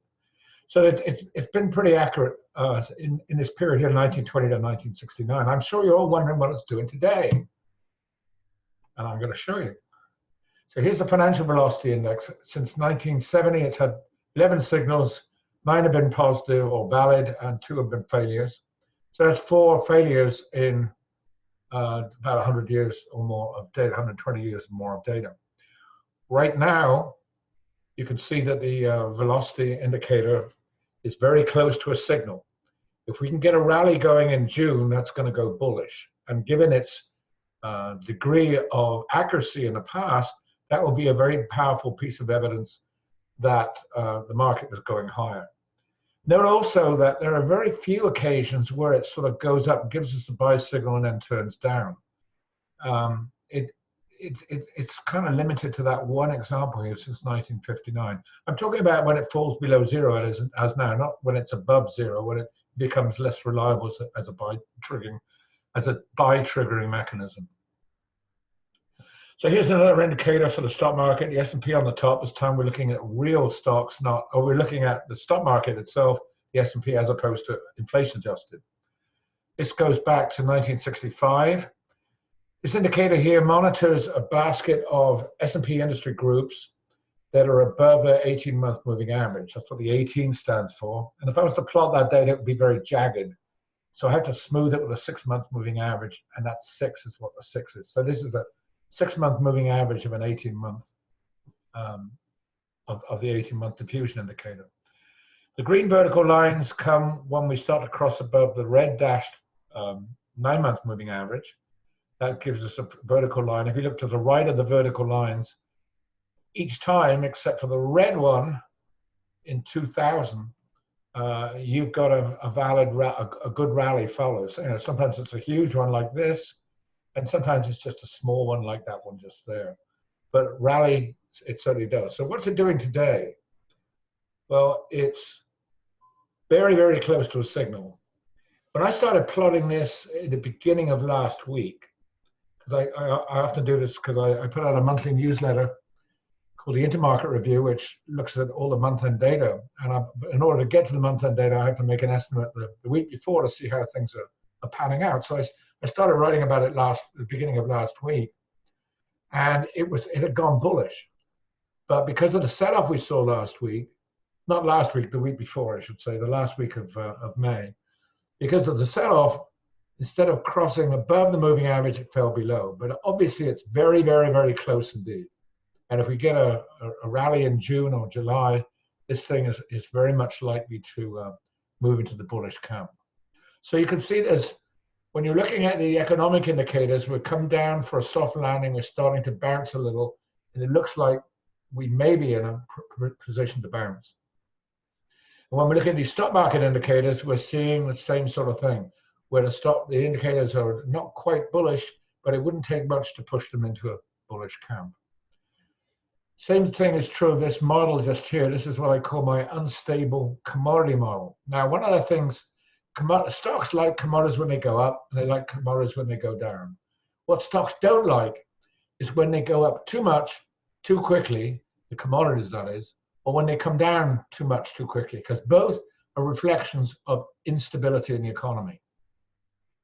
So the red highlights on this model, let's go 1900, 1982, indicate commodity prices are rising too fast or falling too quickly. So here's a couple of examples in these ellipses.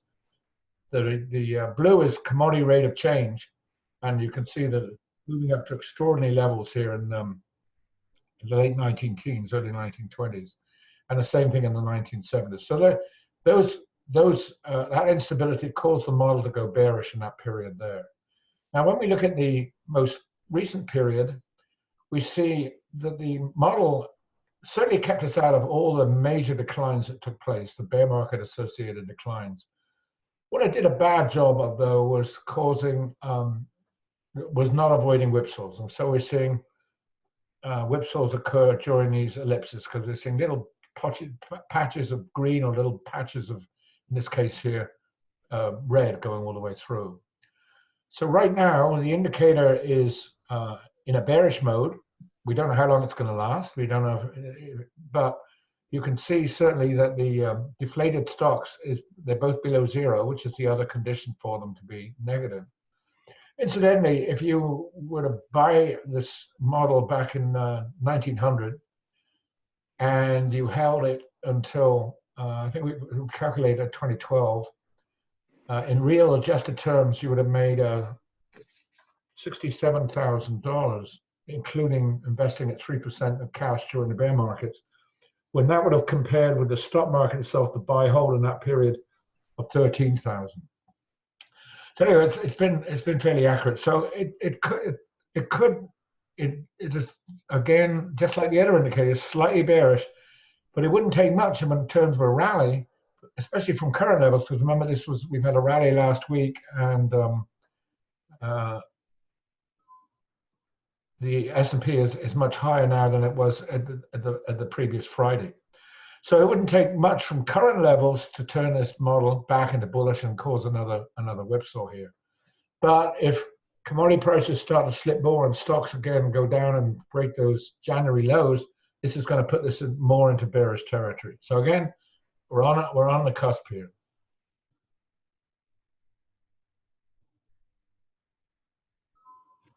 So let me now move ahead to commodities.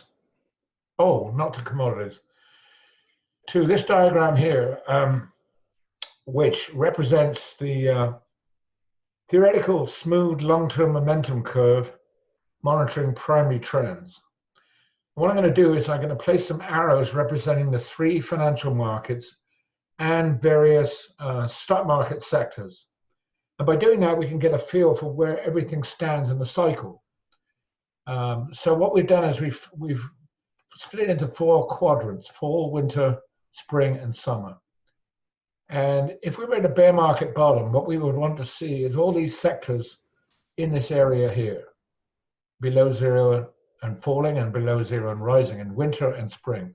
That would be ideal if we were at a bear market low. And if we were at a bull market high, then we'd expect to see a lot of the sectors with their long-term momentum positions being up around here and up here. In other words, topping out. So bearing that in mind, here is where bonds are right now. They're in a very good position because they're in the spring position, just about to go into summer. Now, we don't know if they're going to summer, whether they're going to stay there very long. We don't know that at all. All we can do is take this particular point in time and say bonds are in a very strong position here, and they're right here. And they've been in this position down here for several months now, so it's not suddenly happened. This stuff usually happens over a slow period. This is where the S&P is right now. The momentum curve is coming down, but it's still somewhere above zero. What could happen with the S&P, though, is that sometimes happens you get a momentum buy signal curve from above zero. So in other words, it comes down and then starts to kick up and get into a bull mode again. So immediately, what you do is you avoid winter and spring, and if you had a good rally, you move straight over here to summer, because that's where your position would be, because it would now be pointing up. And that's where industrial commodity prices are. They're again getting ready to move into a more bullish position. But if we see that break in that big trend line in the CRB spot raw industrials, that would be a problem. So now we're looking at the early cycle leaders are in red, and I'm just going to put them in, and then green will give you the late cycle leaders. So let's start with the early cycle. Utilities and REITs, telecom, home builders, they're all in the place that you want to be if you're starting off starting off a bull market. That's where you want everybody to be, up here or down here. But unfortunately, some of the leading indicators, leading sectors like transports and brokers, are down here. Once again, if we get a strong rally, there's no reason why they can't suddenly move across here and get a positive momentum curve. But until they do, they're not in that position. But if they were to move over there, that would put me in a very much more optimistic position about the fact that the stock market is going to make a new high. Maybe it's going to extend its corrective phase by going sideways, and as it does that, maybe all these sectors are going to do the same thing as they move more into the position where they can form a solid foundation for rallying. So now we're looking at the lagging sectors, the energies, the materials, technology, oil and gas, and so forth. And you can see that they are all basically bunched up on the left-hand part of the curve. Only gold shares look attractive at this point. Gold, by the way, I can't remember the exact statistics of the last 7 recessions. I think gold was up 5. I know it was up. Gold was up in the vast majority of recessionary periods. So gold is looking quite interesting at this particular point in time. So we're looking at bond stocks, and now we're looking at commodities.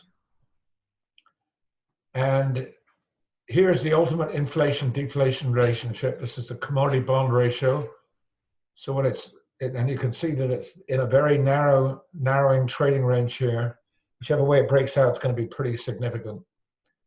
And you can see that when we've had a buy signal, that's usually led to a good rally in this relationship. So when it's going up, it's bullish for bonds, bullish for commodities relative to bonds.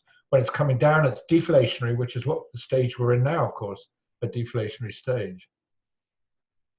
So looking at the economy, here's a CRB spot raw industrials. This is our chemical activity barometer, the CAB. This time we're looking at a 6-month by a 24-month moving average. The idea here is the vertical lines represent the lows in the commodities, okay?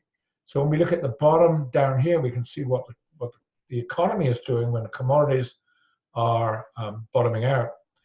And in most cases, you find out when they're bottoming out, like in this case here in 1971, the economy had already started to turn up. Maybe a little bit here, maybe a little lag there, maybe a little bit here, and so forth. So right now, the economy is still declining, so it's not giving us the all clear for commodities at this point.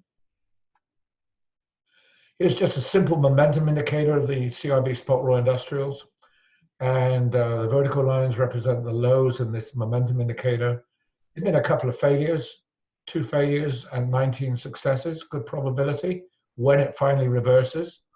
But again, it's still on the downside. So it wouldn't take much because you're down at these low levels to start to turn up and turn commodities bullish. But right now, everything is pointing south for commodity prices. And once again, you can see the commodities are resting on this secular uptrend line. So very, very important test here. So now we're looking at the CRB commodities, CRB spot raw industrials. And this is a bond spread like we saw before. So a rising ratio means that we're growing in confidence because people are going towards the corporate BAA bonds, and a decline represents a loss in confidence. When we compare that to the commodity index, there's not really a lot we can see, except in this latter period here, there seems to be a bit of a connection. So let's just take a look at this latter period here. And here we have the government spread at the top, and underneath the CRB spot raw industrials.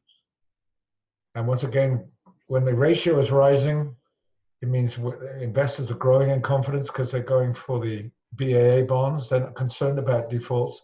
When it's falling, they're concerned about defaults, so they go for the treasury. So we can sometimes draw joint trend lines on both these, and when the trend lines are violated, that gives you some important indications of some very big swings. And also, the ratio typically leads commodity prices. So we saw the ratio lead to commodity prices in 2018.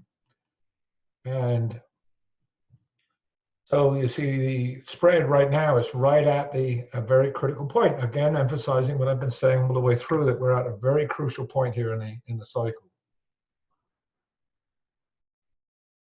And commodities on a weekly basis have kind of just a little bit broken below that red trend line. And nothing serious yet, but if the confidence starts to erode, then that will tell us that we're moving into a more bearish stage for commodities. What you can do is take that BAA spread and create a momentum indicator out of it. And when the momentum indicator bottoms, you can see that gives us a nice low in commodity prices, or a period where it doesn't rally very much, but it certainly doesn't fall very much. Again, rising confidence, good for commodities. There are a couple of indications where it didn't work out. But again, nothing is perfect in this business. We have 15 signals, 12 of which are positive, are valid, and 3 of which were invalid. Now, you can't follow this very carefully, but there is a way in which you can, and that is to compare, look at this red line, which is comprised of another ratio. This is the iBoxx High Yield ETF, the HYG, by the iShares 7 to 10-year Treasury. And we're calculating the momentum the same way, and you can see that the momentum of the traded one, the HYG IEF, is very similar to the government BAA spread. Now you can follow this on stock charts because here we have the CRB composite. This time it's not the CRB spot run dust, this is a CRB composite, which is a broader based indicator. And then we're looking at the HYG against the IEF. And you can see that the two move pretty closely together as I've kind of lined up these arrows. But once again, you've got the commodities on the cusp here, and you've got the ratio on the cusp here. So if you go to stockcharts.com, you can actually plot this. You have to remember to put an underscore sign in front of the HYG and in front of the IEF, because that takes out the dividends or the interest payments, because you want to compare it purely on a price basis, not a total return basis. Last chart for the commodities, and this is the another thing you might want to watch to see what's going to happen here. This is the CRB spot raw industrials, and this is the copper price. You can see the two move fairly closely together, and here's the momentum for the two. Once again, they move together, and when they both turn to the upside, that tends to give us valid signals, which have been flagged by this arrow here. And right now, you can see that the copper price, just like the CRB spot raw industrials, if you draw the same trend line on the blue line there, you'll see that they're all supported just above the trend line. So if you want to watch what, you can't follow the CRB spot raw industrials, you can certainly spot the or follow the copper price. And if the copper price comes much below this trend line here, you already got negative momentum. That would suggest that the slowdown is going to extend rather than reverse. On the other hand, if the copper price bounces and starts to rally up through here, that would be very bullish, because where the copper goes, the economy usually goes as well. Finally, before I look at a couple of more current charts, here's the gold price, here's the price oscillator. The green represents when the price oscillator is above 0, when the 6-month is above the 15-month exponential moving average. Great thing about this is it goes back to 1972, and so that when it's bullish, you're crossing over, and when it's bearish, you're crossing back below the 0 level. So as mentioned, the great thing about this indicator is that there aren't many whipsaws, and since 1972, 50 years of data, three whipsaws really. So when it goes bullish or goes bearish, it tends to mean what it says. So right now, gold price is right at this 1350 line here on a month-end basis. If it goes through, that will be very positive for gold, obviously. So we have to wait and see what's going to happen. But I wanted to put up a couple more charts very quickly using last week's data, because I normally don't do this, but I think we've seen some very interesting signals in the stock market take place. So this is the S&P here, and underneath is 3 different rates of change: 12-day, 25-day, 45-day. And what you can find in technical analysis is that when one item is reversing trend, that's something. But when lots of items are reversing trend, it's what we call a rule of commonality, and it reinforces the signal, because price at any one time is determined by the interaction of a number of different time cycles. So the more those time cycles are moving in that direction, the stronger the signal. So when we're looking at one rate of change, we're just looking at one time cycle. But when we're looking at 3, we got some reinforcement there. And same thing with the price. You can do the same thing back up here at the top last October. The reason I'm showing it to you is because we're very, very close to another quadruple break here. It's not gone through yet. The price has, but these momentum indicators haven't. But they're right. They're poised, ready to go. One reason I think they're going to go is this next chart. This is the S&P, and look at last week's action. This is a weekly chart. This green shaded area represents what we call in technical analysis an outside bar. Now, an outside bar, if I go back, get rid of that, The outside bar means that the trading range of that particular bar exceeds that of the previous bar and closes in the opposite direction of the previous prevailing trend. So in other words, the prevailing trend previously was down. We open here towards the low, close towards the high, and totally encompass that action there. That tends to be, it certainly doesn't work all the time.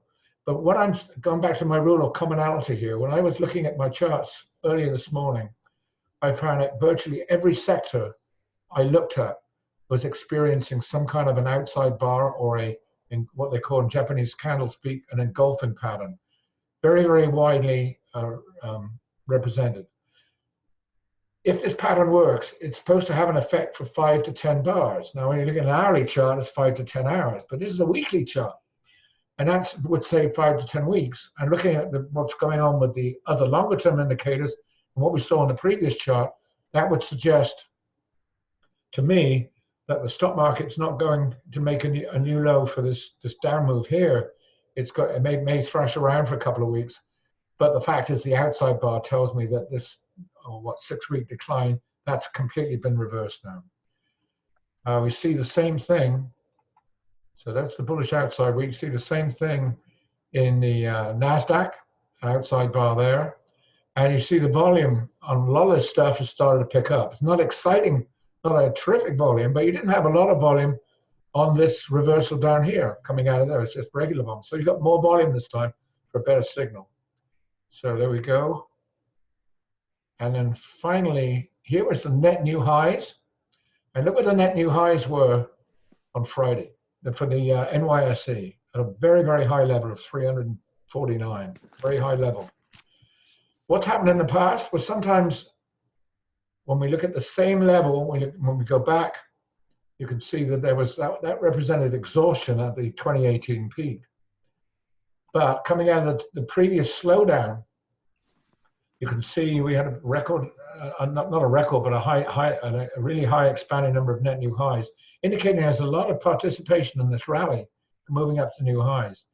And that was the breakout point just there. So looking at the current situation, also the net new highs broke above a resistance trend line there. And we can see the same thing happening over here, a much more definable resistance trend line, indicating to me that this whole corrected period since 2018, as far as this one particular chart is concerned, is probably over. But we need some confirmation, and that would come with a break above that green trend line there. And on that optimistic note, I think I'll quit. If you have any questions, I'm running a little over, but I'd be happy to answer them. All right. Well, thank you so much, Martin, for such an insightful presentation. I know many people have questions, but also I recognize that we are butting up to our end time. So for those of us who are still on the line, if you could click over to the group chat window, there is a link for feedback for today's session. We really do appreciate you giving us feedback. That will inform us for future sessions.